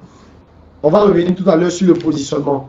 Pourquoi? Tu vas approfondir la question. Qu'est-ce qui emmène les gens là à la Locodrome? Ils vont te dire, oui, c'est parce que c'est celui-là, voilà ce qu'ils ont, c'est passé un temps en famille. Toutes les raisons qu'ils vont te donner, tu vas regarder la raison que tu es le plus à même de satisfaire toi-même. On reviendra tout à l'heure dans le positionnement. Et où est-ce que les gens se procurent le service? On aura déjà répondu. Quand généralement, tu vas identifier les week-ends, quelle quantité, combien ils payent en général pour commencer à situer toi-même ton offre. Je continue, dans la suite, on aura des réponses à cela. Ok, donc tu auras analysé ton marché, tu auras compris ce que tes concurrents sont, ce que tes concurrents font. Tu auras compris pourquoi est-ce que les personnes que tu vas cibler, donc les jeunes dans ce cas, en général, ils vont chez Maxwell ou à l'abattoir ou chez le choukouyaman du quartier. Pour le comprendre, pas besoin d'aller très loin, discute avec les personnes. Pas besoin, si tu es dans le domaine que tu sais faire un questionnaire, tu veux vraiment structurer ta chose, fais un questionnaire, traite tes questions. Si tu n'es pas dans le domaine et que tu ne veux pas t'embrouiller de façon très claire, discute avec plusieurs personnes. 10, 15, 20 personnes devraient suffire à te donner une idée de ce que les gens recherchent déjà. Et une fois que tu as bien compris ton marché, ton potentiel, tu viendras maintenant définir ton offre. Donc, je vais intervenir là-dessus maintenant. Ok, donc j'ai l'émissaire qui me dit, lui, ce qu'il aime, c'est la mode, particulièrement l'agencement des accessoires et des couleurs pour être classe. On dit que je sais bien m'habiller. Merci beaucoup. Ça me fait plaisir. Donc, on a un chef styliste parmi nous. Ok, mais si tu sais bien t'habiller, naturellement, tu peux aider des personnes à bien s'habiller. Ça peut être drôle, ça peut être bizarre, mais oui, il y a des gens qui ne savent pas s'habiller. Et ça peut être incroyable combien de personnes seraient prêtes, par exemple, à acheter tes conseils. Donc, l'émissaire, tu peux réfléchir et regarder qui est-ce qui aujourd'hui donne des conseils en mode, par exemple. Je reviens sur cette slide. Enfin, à qui d'abord? Tu commences par ta cible. Ceux qui te disent, tu sais t'habiller, comment tu fais, c'est qui généralement? Tels qu'ils sont, tu peux revendre le même talent à d'autres personnes du même. Même à ceux qui te disent, tu sais t'habiller, tu peux leur revendre tes conseils et tu peux leur revendre des articles, par exemple, pour qu'ils puissent aussi savoir s'habiller. Parce que c'est quelque chose qui remarque chez toi. Et qu'est-ce qu'ils utilisent aujourd'hui comme solution pour s'habiller? Où est-ce qu'ils achètent leurs habits? Ça leur coûte combien? Ils dépensent combien dans l'habillement? Ça te permet de situer toi ce que tu vas leur vendre. Pourquoi est-ce qu'ils vont chez ces personnes-là pour s'habiller? Qu'est-ce qu'ils sont en train de rechercher quand ils s'habillent? Une fois que tu as cela, tu es en train déjà de percevoir ton marché. Et tu auras répondu à tes questions pour venir justement sur cette partie maintenant de monter l'offre. Pour monter l'offre, je commence par le premier point. Il faut aiguiser votre talent. Par exemple, pour Koulibaly qui disait qu'il sait faire des barbecues, il faut aller à un niveau supérieur. C'est-à-dire, par exemple, maintenant, va sur Internet, va chercher les recettes de barbecue, les meilleures recettes de barbecue au monde. Va chercher le type d'épices qu'il faut utiliser pour assaisonner la viande de bœuf, pour assaisonner la viande de poulet, ou bien le type de pain qu'il faut utiliser pour rendre le burger plus extraordinaire, le type de fromage, le type de laitue. Donc, il faut te former. Ce que tu as est bon, mais il ne faut pas juste te contenter de ce que la nature t'a donné naturellement, mais de ce que tu as eu parce que tu aimes, mais il faut faire des recherches. Donc, je dis, j'ai donné un article ici, c'est sur mon blog, comment devenir un expert dans son domaine. Je vais vous donner le lien. Je prends le lien, je vous l'envoie. Vous pouvez lire l'article après. Mes articles ne sont pas longs et souvent ils mettent en évidence. Je vais le mettre dans le fil de discussion. Kalassi A9 dit qu'il n'entend pas ce que je dis. Je vais lui dire d'activer son micro.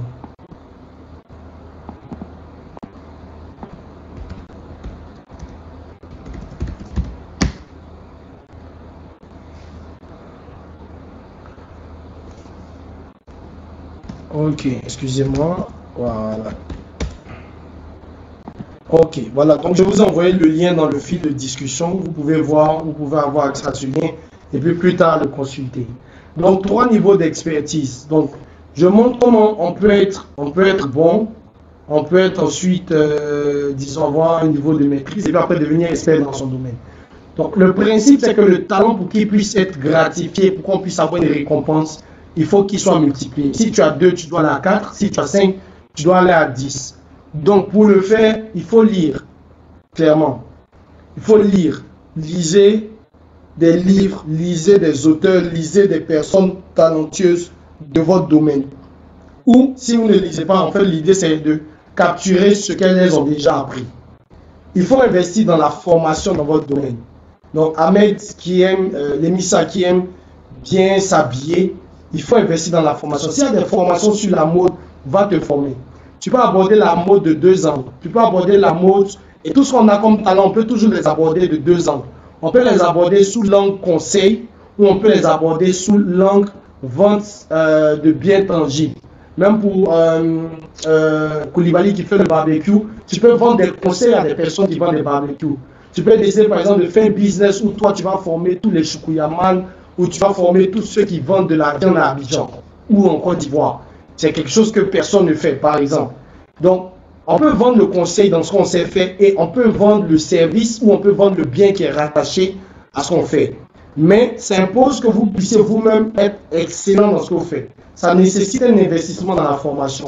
Ce que j'ai remarqué, c'est que pour nos pays, très souvent, on a peur de vendre... on a peur d'investir dans la formation. Quand on parle de formation payante, on hésite. Mais la question est ce que moi j'ai appris dans ma vie. En fait, le mieux vous investissez dans une formation, le mieux vous apprenez. Et je dis toujours, en fait, de façon imagée, le mieux j'appelle ça, je dis, la nature fait grâce. Vous arrivez à acquérir un peu l'esprit de la personne, en fait. J'appelle ça comme une sorte de bénédiction. Ça, c'est fondé sur rien, c'est ma conviction personnelle. Mais j'estime, et ça c'est vrai, valable pour tout le monde, qu'il faut se former pour pouvoir s'améliorer. Et dans l'article, vous pourrez voir un peu les différentes étapes que je donne. Et il faut faire des recherches. Et si vous pensez que vous ne voulez pas investir dans la formation, mais vous voulez vous-même chercher, vous partez sur Google, vous cherchez ce que vous voulez. Il faut continuer de pousser. Comment mieux agencer les couleurs? Quels sont les types de cravates utilisées en 2020? Quelles sont les choses? Tu auras en fait toujours une longueur d'avance. Ton talent sera davantage aiguisé. Première étape donc pour monter votre offre, avant d'aller vendre à l'extérieur, prenez le temps de polir votre offre à l'intérieur. Donc aiguisez votre talent, devenez aigu, devenez précis dans ce que vous faites. Vous ne devez pas hésiter dans ce que vous présentez aux autres. Ok, je vais commencer à rentrer dans un autre principe. Je vais prendre une question ici. Ok, j'ai une question. Il dit, il nous a pris en cours. Comment connaître son talent? Ah oui, j'ai abordé ce point. Tu es pluridisciplinaire, ok, tu aimes t'habiller, tu donnes des conseils, ils sont la solution au problème, tu aimes lire, ok, et tu fais du commerce, tu te mets à l'écriture, il y a beaucoup de choses que tu sais faire. Ok, j'ai une réponse à ceux qui savent faire plusieurs choses, je viens à la fin, et puis à la fin je ferai un résumé. Si on a abordé effectivement cette partie. Maintenant, Laïla, Nassa, comment utiliser MailChimp? Ça, c'est du pur digital, technique et pratique. Donc, ça, ce n'est pas l'objet de cette formation parce que MailChimp, c'est un outil plutôt qu'on va voir, c'est dans la suite. Mais je pourrais c'est pas très compliqué. Ok, on continue sur le talent. On a parlé de fructifier son talent. Je vais donner encore 3 principes avant d'aller plus loin. Parce que si vous travaillez déjà et que vous voulez utiliser votre talent comme un bonbon, comme on dit, ou bien comme une source de revenus additionnels, il faut que vous sachiez gérer 3 choses. Il faut savoir gérer votre temps, il faut savoir gérer votre argent, il faut savoir gérer vos espaces.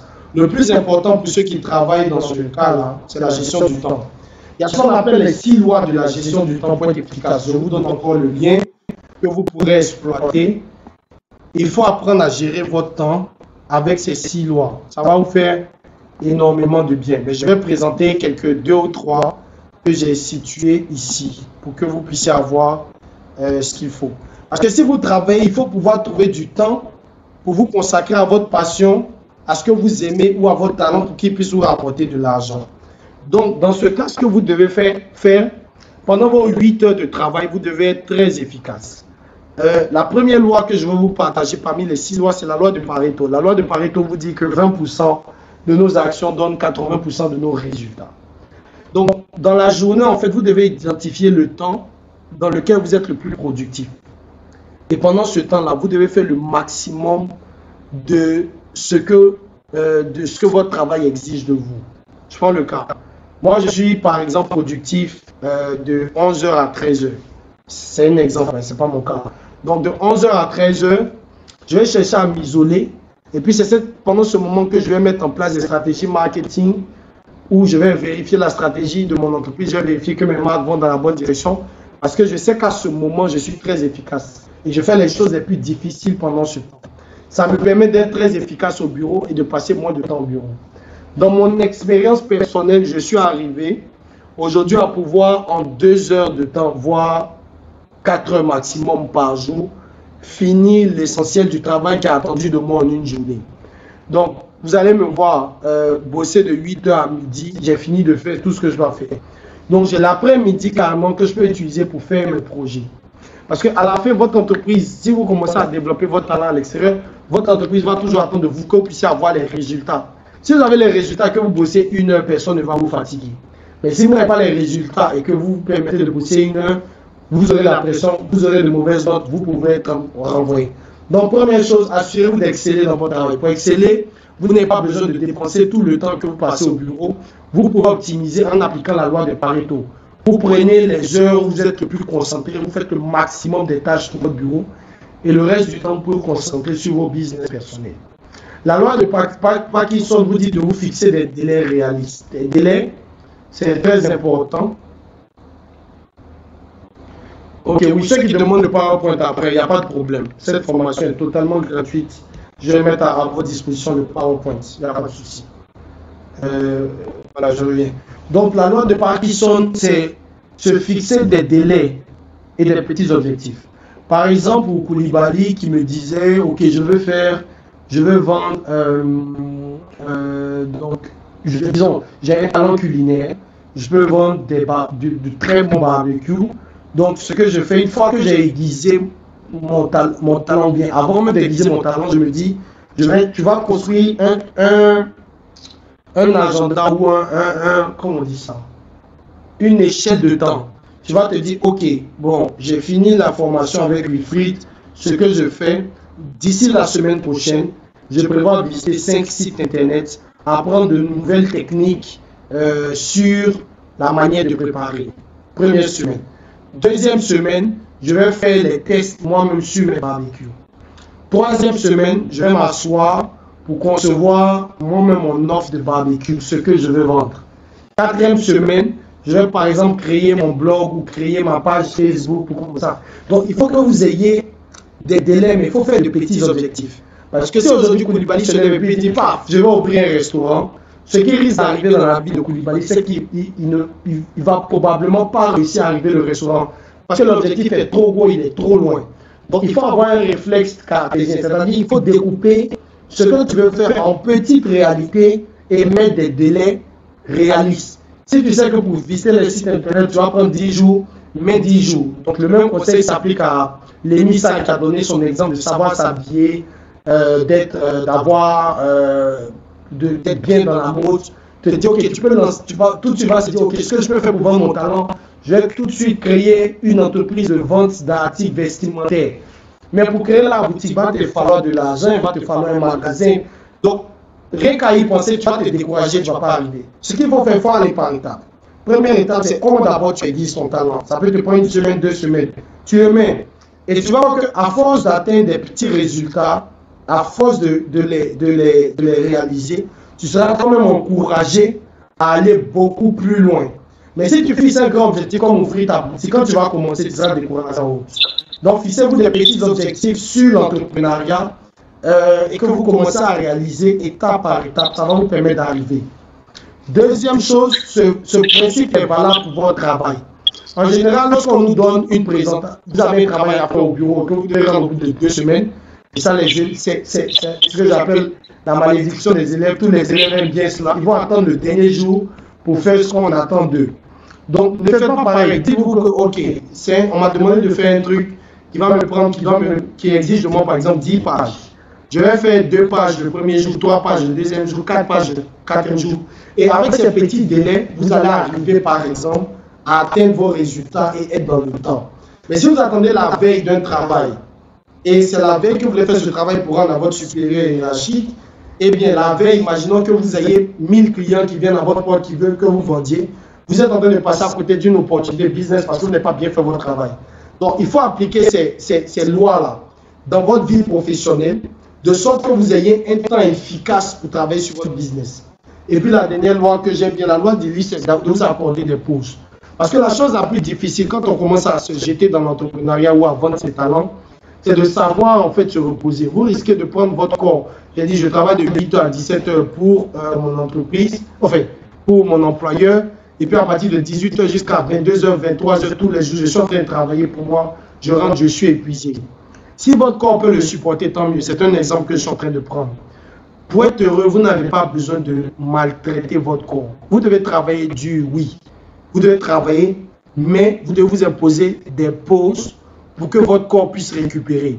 Parce que c'est l'histoire de la, comment on dit ça? C'est l'histoire de la poule et des œufs. Si la poule finalement est endommagée et qu'elle ne peut plus produire des œufs, vous ne pourrez plus vendre votre talent, vous ne pourrez même plus travailler efficacement et vous allez perdre votre emploi, vous allez perdre votre gombo. Donc prenez le temps d'organiser votre temps pour que votre corps ait des temps de récupération et vous serez beaucoup plus efficace avec cela. Donc même si vous vous lancez dans le conseil et dans la vente d'articles vestimentaires que votre temps vous impose de partir dans votre magasin, veillez sur ce qui se fait. Ou si votre temps vous impose, pour celui qui veut vendre de la viande, vous faites du barbecue, vous impose de faire du marché, venir préparer, vendre, faire des livraisons. À la fin, il faut pouvoir vous aussi vous reposer pour que votre corps récupère, vous serez beaucoup plus efficace. Malheureusement, dans les conseils d'entrepreneuriat, on ne dit pas cela. On a l'impression que c'est un péché de dire aux gens de dormir. On leur dit plutôt de travailler. Il faut travailler, mais il faut se reposer. Je m'arrêterai sur ces 3 lois. Vous avez la possibilité de lire les autres lois. Je vais sur le point suivant. Gérer votre argent. Ok, gérer votre espace et votre argent. Pour gérer l'argent, en fait, ce que vous devez comprendre, c'est que quand vous l'entreprendre dans un premier temps, je dis partie de la vente de votre talent, il y a plusieurs solutions qui existent qui peuvent vous permettre de ne pas dépenser très cher. Pour celui qui veut vendre du barbecue, si tu regardes, il n'y a pas de l'espace, si tu regardes dans le monde entier, il y a des endroits où tu peux commander de la très bonne viande qui ne sera pas la viande de bœuf que tu vas trouver sur ton marché local ou du très bon poulet qui ne sera pas le poulet qui est vendu partout. Mais lorsque ton poulet va venir, non seulement il sera très bon, mais il sera moins cher.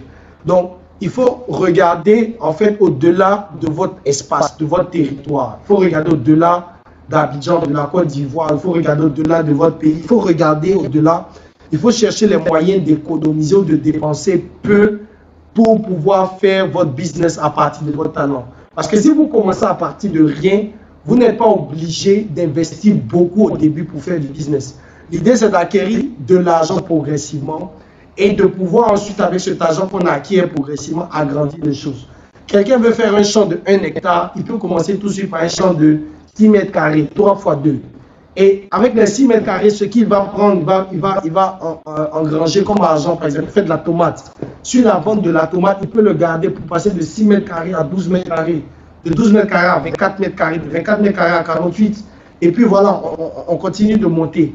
Mais on a souvent l'impression qu'il faut aller grand, il faut aller vite. C'est bon, je ne dis pas, si vous avez la capacité d'aller grand et vite, allez-y. Mais l'expérience à commencer tout petit va vous permettre d'être suffisamment équipé, d'être suffisamment aguerri pour éviter des erreurs dans le futur.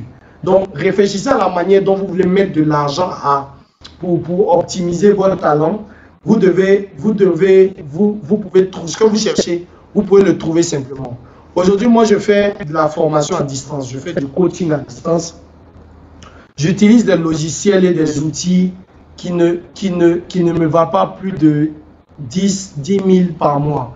Mais en même temps, il y a des logiciels, il y a des outils qui vont vous faire 60 000 par mois, 80 000 par mois. Donc, si vous ne prenez pas le temps de faire des recherches, de questionner, de chercher des éléments plus rentables, vous allez commencer à mettre en place une activité, mais vous n'allez pas faire de marge. Un business qui est rentable, il doit avoir au moins 33% de marge. C'est-à-dire, si vous voulez commencer à vendre votre talent, vous devez quantifier le temps que vous mettez à faire. Vous devez le valoriser. Vous pouvez estimer que pour une heure que vous travaillez, on doit vous donner 10 000 francs. Pour le faire, c'est simple. Si vous travaillez, prenez votre salaire mensuel, divisez-le par 30, divisez-le par ensuite, vous avez un jour, divisez-le ensuite par 24 et multipliez-le divisez-le par 8, pardon, vous aurez votre salaire horaire. Aujourd'hui, à combien on estime que vous êtes payé par heure? Et cet argent-là, quand vous faites votre business personnel, vous devez chercher à avoir plus. À supposer que votre salaire soit à peu près de 7 500 par heure, qui correspond à peu près à 7 500 par heure, ça fait un salaire de 1,5 million à peu près par mois. Si les 7 500 par heure, vous devez vous dire, OK, avec le business que je veux faire, si je dois dépenser une heure, je dois avoir par exemple 15 000 francs. Et c'est la première chose. Ensuite, je ne sais pas, votre business va imposer quelle autre dépense, mais vous devez calculer de telle sorte que tout ce que vous avez dépensé, vous devez avoir au moins un bénéfice de 33%. Un business qui vous rapporte au moins 33% vaut la peine d'être regardé. Si vous avez moins abandonné, vous serez en train de vous fatiguer pour rien. Donc l'espace, j'en ai parlé. Changer de ville ou de pays peut être une solution pour votre démarrage. Certains veulent vendre leur talent, c'est un talent professionnel. Mais ils sont bloqués dans leur pays.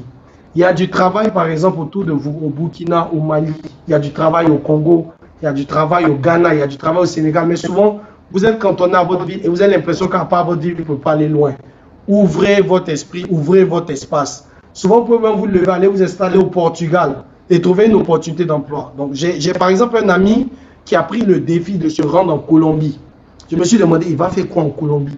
Mais aujourd'hui, il est professeur de français, installé à son propre compte en Colombie. Il gagne parfaitement sa vie. Donc, qui aurait pensé aller, par exemple, enseigner du français de façon indépendante en Colombie, par exemple? Donc, vous dites que souvent, on se confine à notre espace parce qu'on n'aime pas regarder au-delà. Mais changer d'espace, changer de vision de l'argent et vous allez pouvoir vendre facilement vos talents. Donc, on aborde l'offre, concrètement l'offre. Qu'est-ce qu'il faut vendre? Vous devez prendre le temps de définir techniquement ce que vous vendez. Et vous devez définir ce que j'appelle le deuxième point, le discriminant. Qu'est-ce qui vous rend différent des autres? J'aime bien l'exemple de Koulibaly parce que c'est la restauration. Et tu as un concept pour moi qui est très intéressant. Déjà, tu sais faire du barbecue. Je prends la plupart des gens qui font le choukouya à Abidjan, j'ai généralisé parce que c'est ce qu'on appelle le barbecue. Ok, on sait combien ils sont, je ne vais pas les qualifier. Tu peux avoir ton discriminant, c'est comment est-ce que tu te différencies d'eux. Tu peux faire du choukouya, je dirais par exemple livré à domicile. Je te donne des idées pêle-mêle, mais tu peux prendre le temps de t'asseoir, regarder ce que tes amis apprécient dans ce que tu fais, et c'est ce que tu dois prendre pour revendre. Est-ce que c'est la texture? Est-ce que c'est le goût? Si c'est le goût, ok. Tu peux aller, tu peux différencier ton offre dans la partie technique de ton offre. Ça peut être, je prenais l'exemple tout à l'heure tu peux faire venir par exemple ta viande de l'Afrique du Sud. C'est de très bonne viande. Donc dans ton offre, ça sera ok, choukouya de bœuf d'Afrique du Sud, ou bien choukouya de bœuf d'Irlande, choukouya de poulet de Brésil, ou bien choukouya de pintade, je ne sais pas, du Niger. Donc le fait que tu prennes un axe qui déjà spécifie ton offre et la fait différent, va te donner tout de suite d'écraser tes concurrents à gauche et à droite. Donc le principe, c'est d'être différent. C'est d'avoir un truc qui se sépare clairement de ce qui existe. Et tant qu'on est par exemple dans ce domaine de la nourriture, c'est encore plus facile. Il y a des domaines où c'est encore plus compliqué. Mais la vérité qui existe, c'est qu'on peut toujours trouver un discriminant, quelque chose qui rend notre solution unique. Et quand on parle du talent, ce que les gens apprécient dans ton talent, ce qu'ils te disent déjà, en fait, te donne l'idée de ce qu'ils trouvent unique. Donc, pose des questions à ceux qui aiment ce que tu fais. Qu'est-ce qu'ils trouvent d'unique dans ce que tu as? Et n'aie pas peur de le dire. On te dit par exemple, ok, toi, ton poulet est mou, je dis n'importe quoi. Tu vas créer ton resto ou bien ton service de conseil ou ton service de vente de poulet, tu appelles le poulet, tu vas appeler le poulet le plus mou d'Abidjan. Ça va faire rire, mais à la fin, les gens vont se poser la question et ils vont vouloir peut-être découvrir ce poulet le plus mou. Donc, il y a de la réflexion derrière en partant de ce que les gens apprécient, de ce que tu as comme talent, ce qu'ils trouvent exact, ce qu'ils trouvent pointu dans ton talent, c'est ce qu'il faut revendre. S'ils ne trouvent rien de précis, c'est à toi de t'asseoir et réfléchir. Regardez ce que les autres ont.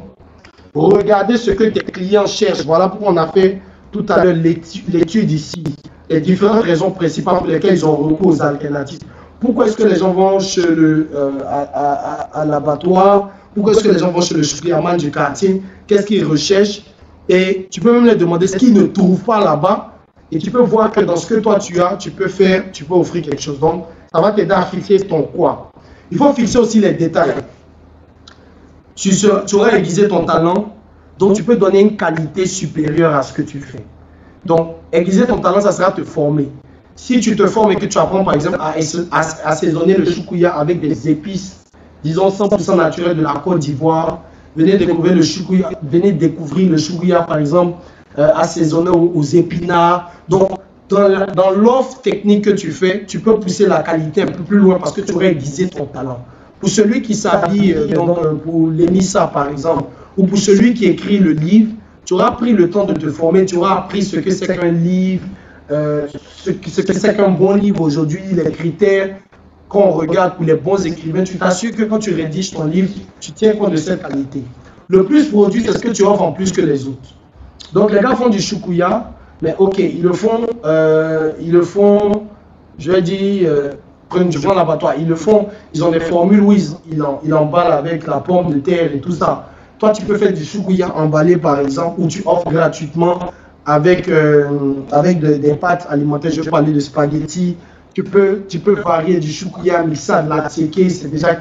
En fait, et tu peux offrir par exemple, quand ils prennent un choukouya chez toi, le plus produit, tu peux offrir une bouteille de jus ou une bouteille de soft drink gratuitement.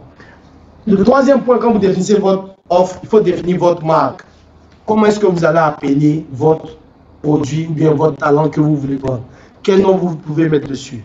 Vous pouvez partir de votre nom personnel.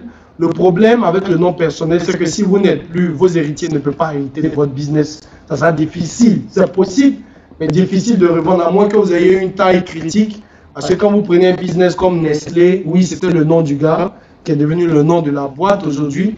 Et plusieurs entreprises en ce sens. Mais vous devez définir votre nom de marque. Il faut qu'il ressemble à ce que vous faites. Il faut qu'on puisse, à travers le nom, plutôt envisager ce que vous vendez.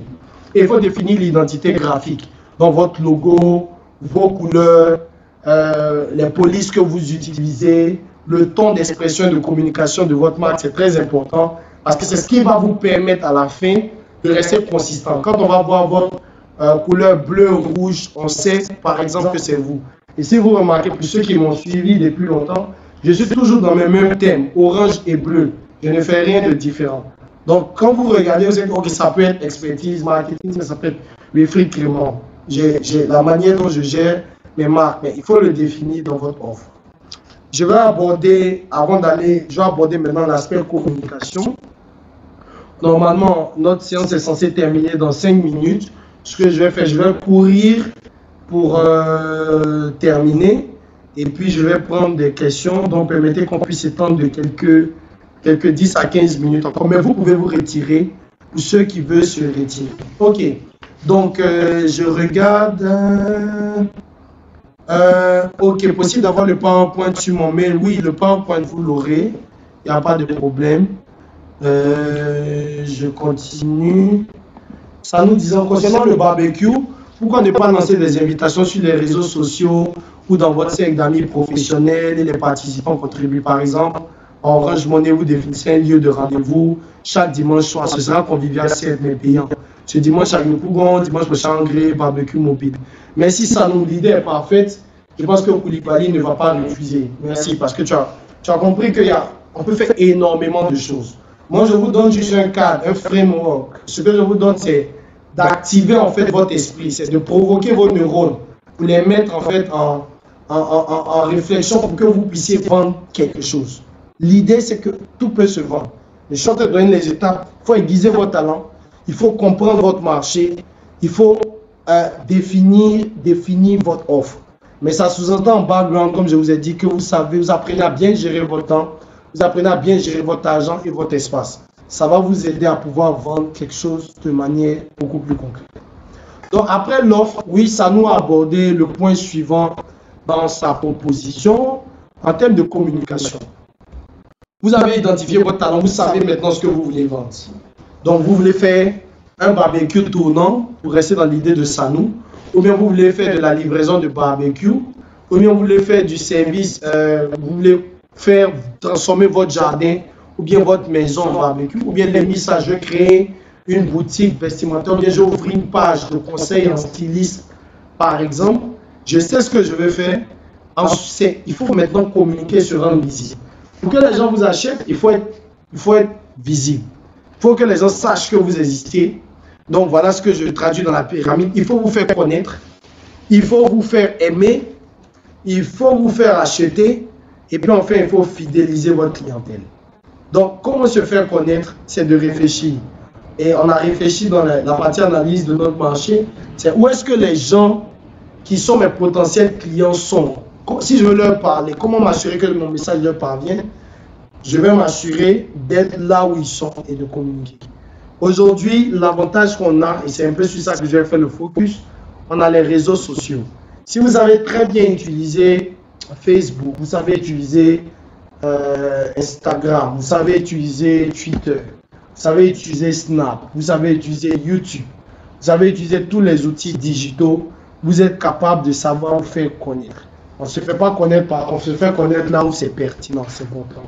Vous faire aimer. Comment les gens vont vous aimer? C'est à travers le contenu que vous allez leur donner. C'est à travers ce que vous allez partager. Et il faut partager. Souvent, il faut faire des choses gratuitement. Pas toujours gratuit, mais il faut faire des choses gratuitement. Parce qu'il faut donner. Souvent, on a l'habitude de dire que l'Ivoirien aime cadeau. Mais ce n'est pas l'Ivoirien seulement qui aime cadeau. C'est vrai dans tout le monde entier. Tout le monde entier aime les cadeaux. Donc, dès que vous ouvrez un peu, il faut être généreux dans votre business. Vous ouvrez. Pour moi qui fais la formation, je suis obligé, pour me faire aimer, de faire des formations gratuites, de donner des articles gratuits, d'organiser des choses gratuites. Ça contribue à me faire connaître, à me faire aimer. Et ça prépare les gens à m'acheter. Acheter ou acheter mes services. Dès le moment où les gens commencent à vous aimer, donc pour Ahmed, je peux commencer à avoir une page où je commence à donner des conseils de styliste gratuitement. Donc les gens commencent à s'intéresser à moi. Ah, il y a un jeune là qui donne de très bons conseils, commence à suivre sa page. Donc le jour où Ahmed vient maintenant, ok, je ramène un article des États-Unis, voici la montre de Louis Vuitton qui en ce moment fait rage aux États-Unis, je vous la fais un prix particulier. Tu vois, les gens vont commencer à venir acheter. Donc moi, dans ma prochaine formation, quand je vais dire, ok, j'organise une formation sur le brand content, pour ceux qui ont fait une formation avec moi, ils vont vous dire, ah ok, j'ai fait une formation avec lui, ce gars, il sait de quoi il parle, donc certainement cette formation sera bien. Ces personnes vont venir. Après, quand ces personnes viennent, il faut pouvoir les fidéliser. Donc, il faut pouvoir créer des choses après pour continuer de leur vendre, continuer de les maintenir, et c'est important. Donc, ça impose le point suivant que je vais toucher, ça impose ces trois aspects. Ça impose ce qu'on va appeler une stratégie de communication. Donc, qu'est-ce que vous devez dire? Vous devez définir votre stratégie de communication.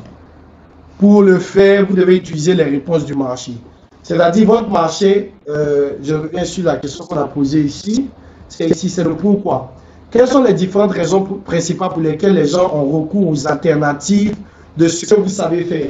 Toutes les raisons qu'on va vous donner, vous choisissez la raison la plus grande et puis vous commencez, vous définissez, ok, avec cette raison, si je dois raconter une histoire, qu'est-ce que je vais raconter?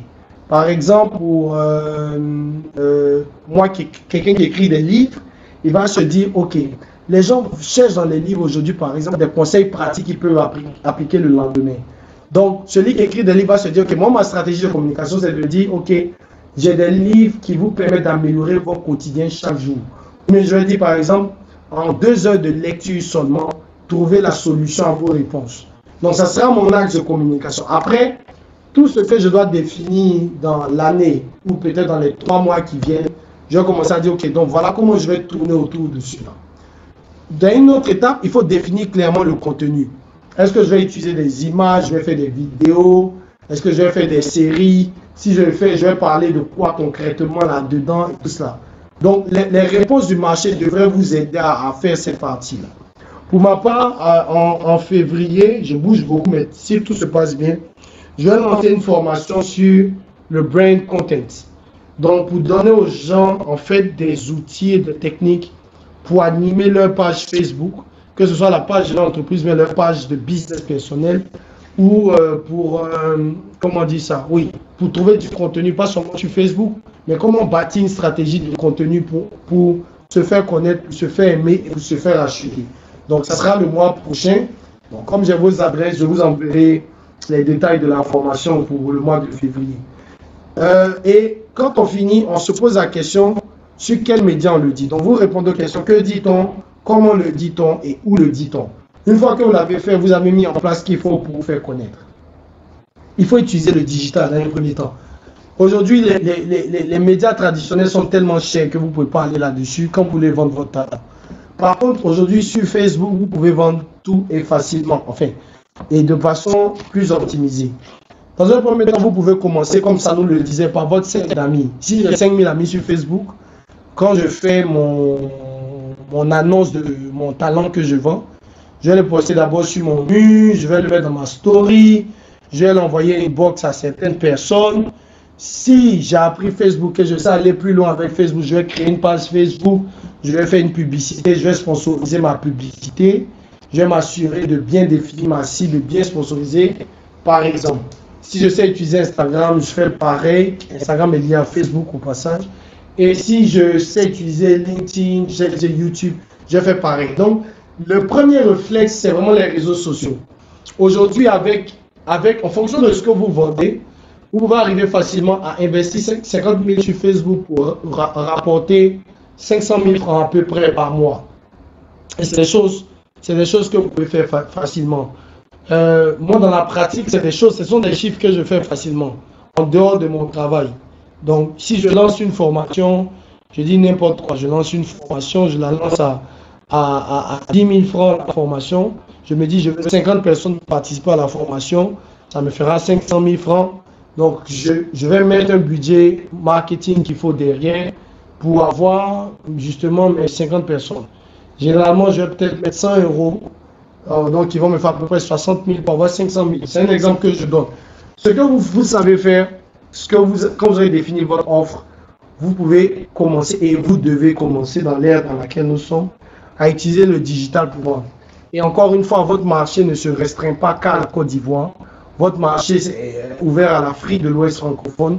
Votre marché est ouvert à l'Afrique francophone. Votre marché est ouvert à tout le monde francophone. Si en plus vous savez parler de l'anglais, que vous pouvez offrir votre service en anglais, votre marché est ouvert au monde entier. Donc ne vous limitez pas. Mais suivez les étapes telles que je les ai indiquées. Et enfin, facilitez l'accès à ce que vous vendez. Parce que si les gens veulent vous acheter, je vais dire comme ça, il faut qu'ils puissent vous trouver. Donc comment est-ce que vos biens ou vos services parviennent chez votre client? Est-ce que vous allez faire de la livraison à domicile? Donc vous allez devoir travailler avec des agents de livraison, vous allez travailler peut-être avec Glovo, ou bien vous allez prendre un véhicule ou des tricycles, ou je ne sais pas, des 2 roues, pour faire de la livraison vous-même. Mais il faut pouvoir faciliter l'accès. Donc par exemple, celui qui veut vendre des conseils en mode, donc si les gens te cherchent, il faut qu'ils puissent se trouver rapidement. C'est des conseils, donc c'est en ligne. Il faut que ton numéro marche, il faut qu'il soit évident, il faut que ton adresse email marche. Donc il faut définir l'accès. Si ce sont des produits tangibles, il faut par exemple, si tu as une boutique, il faut que ta boutique soit ouverte, il faut que les heures d'ouverture soient claires. Il faut permettre à tes consommateurs ou à tes clients de pouvoir acquérir tes produits ou tes services facilement. Donc, pour fermer la page, il faut enfin prioriser. Donc, pour celui qui me disait qu'il avait beaucoup de talent, voilà un peu la réponse à cela. Il faut lister. J'ai mis un petit tableau en bas. Il faut mettre tous les talents que tu veux vendre. Tout ce que tu penses que tu as de vendable, il faut le mettre. Mais ça sous-entend que tu as pris le temps de regarder ce que les gens aiment dans ton talent, de concevoir ton offre. Tu es clair sur ton offre, les qualités de ton offre, les détails techniques de ton offre, ce qui va te permettre de faire la différence, ton discriminant. Et tu es clair sur ta marque, la marque que tu veux mettre là-dessus. Donc, une fois que tu as listé tout ce que tu veux faire, En deuxième point, tu vas définir les efforts que tu vas faire pour les mettre en œuvre. En général, ce que je fais, c'est un tableau que je fais. Je mets par exemple, si je dois faire beaucoup d'efforts pour un de mes talents, je mets que ce talent, ça va me prendre 9. Donc ça va me prendre 9, je vais dire 9 forces. Pour d'autres talents, ça me prend une force. Je n'ai pas besoin de faire beaucoup de choses. Donc je vais noter de 1 à 10. Troisième colonne, je vais définir le chiffre d'affaires que je peux faire. Donc je vais estimer, si je vends, par exemple, je vends de la consultance, je vends du conseil marketing. Je dis, ok, cette année, je veux toucher 50 000, je vais vendre du conseil marketing. Je vais faire le conseil marketing à 1 million de francs. Par exemple, ça fait déjà 5 millions. Pour pouvoir prendre les conseils, le coût que j'ai engagé, ok, j'estime que je fais une activité pour ces personnes. Je vais travailler 10 heures, par exemple. 10 heures, si j'estime mon salaire horaire, je prends n'importe quoi un exemple. Si j'estime que je suis à 3 000 francs, donc je vais travailler 10 heures, ça me fait 30 000 francs. Donc pour 30 000 francs, j'ai 1 million. Ça me permet de voir ok, mon bénéfice dans l'espèce. Si je paie mon transport, j'ai mon transport, 30 000 francs, ça me fait 60 000 francs. Mon bénéfice sera de 940 000 par exemple. Donc je vais faire bénéfice divisé par difficulté. Donc je vais faire 940 000 francs ici, divisé par la difficulté. Si j'avais mis pour faire le marketing, c'est 5 par exemple. Donc ça me donne tout de suite en fait le bénéfice que j'ai par rapport à la difficulté. Et donc je fais ça pour tous mes talents. Et je regarde naturellement ces dernières colonnes. Là où j'ai le plus de bénéfices, le rapport bénéfice-difficulté est le meilleur. Quand c'est très bon à ce niveau, ce que je fais, c'est ces activités-là que je commence à faire en premier, avant même de commencer à chercher à faire les. Donc ça permet de prioriser. Voilà, donc une fois que c'est classé, il faut commencer maintenant à faire appliquer la loi de Parkinson, définir les délais et puis commencer à mettre en place. Les talents deviennent de grands business quand ils sont bien entretenus. La force du talent, c'est la passion. Quand vous êtes passionné par quelque chose, vous pouvez vous donner à fond là-dedans. Et la passion va vous faire travailler des heures supplémentaires sans vous épuiser moralement ni physiquement. Parce que la passion, c'est une énergie magique. Donc, il faut regarder ce qui vous passionne, ce que vous pouvez faire naturellement, ce que vous savez très bien faire. Et il faut envisager maintenant comment ce que vous savez faire peut être une solution pour les autres. Une fois que vous êtes clair, il faut prendre le temps d'aiguiser maintenant votre savoir-faire. Il faut prendre le temps d'aiguiser votre talent. Et quand cela est bien fait, vous construisez votre offre, vous communiquez, vous rendez visible et vous permettez que les gens puissent vous trouver facilement. Si vous l'avez fait, vous allez commencer à avoir un business qui va vous rapporter. Ça va commencer à vous rapporter 10 000 francs peut-être pour certains. Commencer à vous rapporter 20 000 francs. Mais pour réinvestir ces 20 000 francs, vous allez passer à 100 000 francs. Vous n'avez pas besoin forcément de 10 ans pour avoir un gros business. Il faut savoir, il faut avoir la discipline de la gestion de l'argent, il faut avoir la discipline sur la gestion d'une manière générale. Mais derrière toutes ces choses, il faut avoir de la passion. Vous pouvez commencer seul, avec le business qui grandit, avoir une ou deux personnes qui s'attachent à vous, ensuite 3, 4, 5, 6, 7, et avoir des entreprises. Lorsqu'on regarde la plupart des entreprises pour lesquelles on aime travailler aujourd'hui, tout est parti d'une passion. Henri Nestlé, qui était un pharmacien, avait remarqué que les femmes, quand elles accouchaient, n'arrivaient pas toujours à allaiter leurs enfants. Elles n'avaient pas toujours du lait. Il a décidé de faire une farine infantile que les enfants pouvaient consommer sans avoir de problème. Il était passionné par son travail, par la recherche. Aussi, il cherchait avec ce qu'il avait comme passion, il a cherché à rendre service à sa communauté. Donc, en cherchant à rendre service aux femmes, aujourd'hui, Nestlé, c'est la plus grande entreprise agroalimentaire dans le monde, qui vaut des milliards de dollars. Mais c'est parce que quelqu'un est parti d'une passion, c'est le projet d'une personne. Donc le barbecue de mon ami Koulibaly peut devenir le prochain KFC ou bien le prochain McDo qui est implanté partout en Afrique et pourquoi pas dans le monde. Pourquoi est-ce que tu ferais juste un barbecue qui est implanté dans ta cour ou juste dans ton quartier? Mais le point, c'est de savoir démarrer, c'est de savoir utiliser son talent et ensuite de savoir transformer son talent en argent. Là où des personnes échouent et là où nous échouons tous généralement, c'est que quelquefois nous avons le talent, mais nous peinons à le transformer en argent. Et lorsque nous sommes dans ce cas, ce que nous arrivons à avoir de mieux, c'est que nous sommes arrivés à le rendre gratuit, à faire rendre gratuit nos talents. Les gens nous sollicitent gratuitement, on leur rend service et on quitte ce monde-là sans avoir vraiment fructifié ou mis en exergue nos talents. Dieu nous a tout donné ici-bas pour être riche, Dieu nous a tout donné ici-bas pour être excellent, Dieu nous a tout donné ici-bas pour définir la vie qu'on veut avoir. Et on n'est pas obligé de suivre le schéma de quelqu'un d'autre. On a notre lignée, on a notre vie personnelle. Je vous encourage vivement à aller à l'identification de vos talents. Et pour ceux qui nous ont pris en cours, l'identification des talents, je l'ai présenté clairement dans les questions ici. Qu'est-ce que vous faites de bien meilleur que les autres dans votre entourage? Qu'aimez-vous faire naturellement? Est-ce que vous arrivez à passer des heures à faire les choses nécessaires de juste rémunération? Et tout ce que vous arrivez à faire sans rémunération, j'ai dit tout et littéralement tout, est un talent. Et vous ne pouvez pas imaginer à quel point, ou est transformable et développable en talent. Et vous devez chercher comment votre talent peut être une réponse pour les autres. Ce que vous avez fait, quelqu'un peut être intéressé. Comment je me suis rendu compte, et ça a commencé dans les années 2014-2015, quelqu'un m'a dit, mais Wilfried, écoute, tu connais très bien le marketing, tu peux aider les jeunes étudiants à comprendre le marketing, tu peux aider des professionnels. Ok, j'ai commencé, et de façon sociale, c'est toujours de contribuer à sa société, oui. Donc j'ai fait des choses gratuitement, oui, et je continue de faire des choses gratuitement, oui.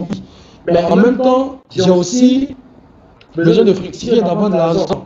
Je vous ai dit par exemple que j'arrive à vendre aujourd'hui facilement des formations 500 000 francs CFA, qui ne me prennent pas tant de temps et tant de fonds. Alors que vous allez voir des personnes qui travaillent, certainement des personnes parmi vous-même qui n'ont même pas 500 000 francs par mois. Je ne dis pas cela pour me glorifier, pour me passer en position par rapport à quelqu'un, mais juste vous dire en fait que lorsque vous avez compris comment vous pouvez faire fructifier votre talent, vous pouvez résoudre beaucoup de problèmes sociaux déjà dans votre vie quotidienne et vous pouvez tracer les bases en fait de l'entrepreneuriat. Vous n'avez pas besoin d'attendre de gros fonds, de gros moyens pour développer un business. Préférez voir l'exemple de Nestlé. Voilà, donc ainsi prend fin la présentation que je voulais faire à vous qui êtes là. Je l'ai eu à cœur particulièrement pour 2020 et je vais continuer de le faire. Donc je vais développer d'autres modules qui vont encadrer justement cette formation, qui vont aider les personnes à développer leur talent. Vous êtes invités à participer. Je vais en faire gratuitement, je vais en faire aussi payant, parce que c'est mon talent, c'est ma manière de le fructifier. Voilà, donc je remercie tous ceux aussi qui sont en train de m'envoyer des petites notes en inbox, qui me disent merci pour la formation. J'espère que vous avez été enrichis et surtout que ça va. Je veux voir des personnes qui vendent leur talent. Même si vous avez le même talent que moi, que vous voulez être mon concurrent, il n'y a pas de problème. Venez, le marché est grand, on est près de 7 milliards sur la terre. Si moi je sais que 1 millier de personnes, vous avez 6 milliards 999 millions 999 000 personnes que vous pouvez, à qui vous pouvez vendre le même talent que je vends. Donc ne vous limitez même pas du tout par le fait qu'il y ait 10 000 personnes qui vendent la même chose. Encore une fois, si les Ivoiriens ne veulent pas acheter, vous pouvez le vendre en Europe. Et s'il ne faut pas quitter la Côte d'Ivoire pour aller vendre du pain en Europe, allez-y. Ne vous limitez plus par l'espace, ne vous limitez plus par le fait que il n'y a pas d'argent. Non, vous n'avez pas besoin de beaucoup d'argent comme si.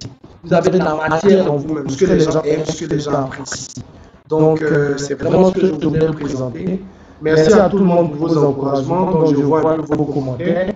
Merci beaucoup. Ils me vont pleinement droit au cœur. Et je vous remercie d'avoir pris part, surtout pour votre temps aussi, hein, parce que c'est pas, je sais que c'est pas évident. Donc, on va continuer les mois prochains avec la prochaine formation, celle que je lance le mois prochain. Ça s'appelle le Brain Content. Donc, pour ceux qui auront identifié leur talent, qui auront créé leur page sur les réseaux sociaux, même un site internet, je vais vous apprendre comment donc améliorer votre gestion de site internet en termes de contenu de marque et en termes, j'ai une formation après sur le digital, donc comment on travaille sur le digital. Voilà, merci à tous. Franchement, on a fait 16 minutes en plus. On ne va pas vous tirer davantage. Je vous laisse mon email. Vous m'envoyez votre email, vous qui étiez là. Ceux qui ne sont pas là, ils ne vont pas avoir la formation. Donc, vous me laissez votre email. Et à partir de cela, je vais vous envoyer la présentation. Ceux qui n'ont pas participé, je vais pas écrire à tout le monde. Ils vont participer aux prochaines sessions. Voilà. Je vous remercie encore, c'est un plaisir de vous avoir et merci pour tous vos encouragements. On est à la prochaine. Je suis en train d'écrire. Non, je suis en train d'écrire mon email. Écrivez-moi plutôt par mail. Voilà, c'est tout. Envoyez-moi un email, c'est wk@huilexpertmarketing.com et moi, je me ferai le plaisir de vous répondre.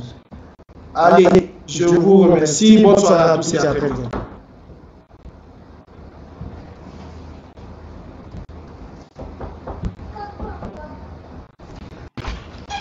Oui, mes enfants. Je suis en train de travailler. Tu dis que je n'ai pas fini. J'arrive. J'ai presque fini. J'arrive.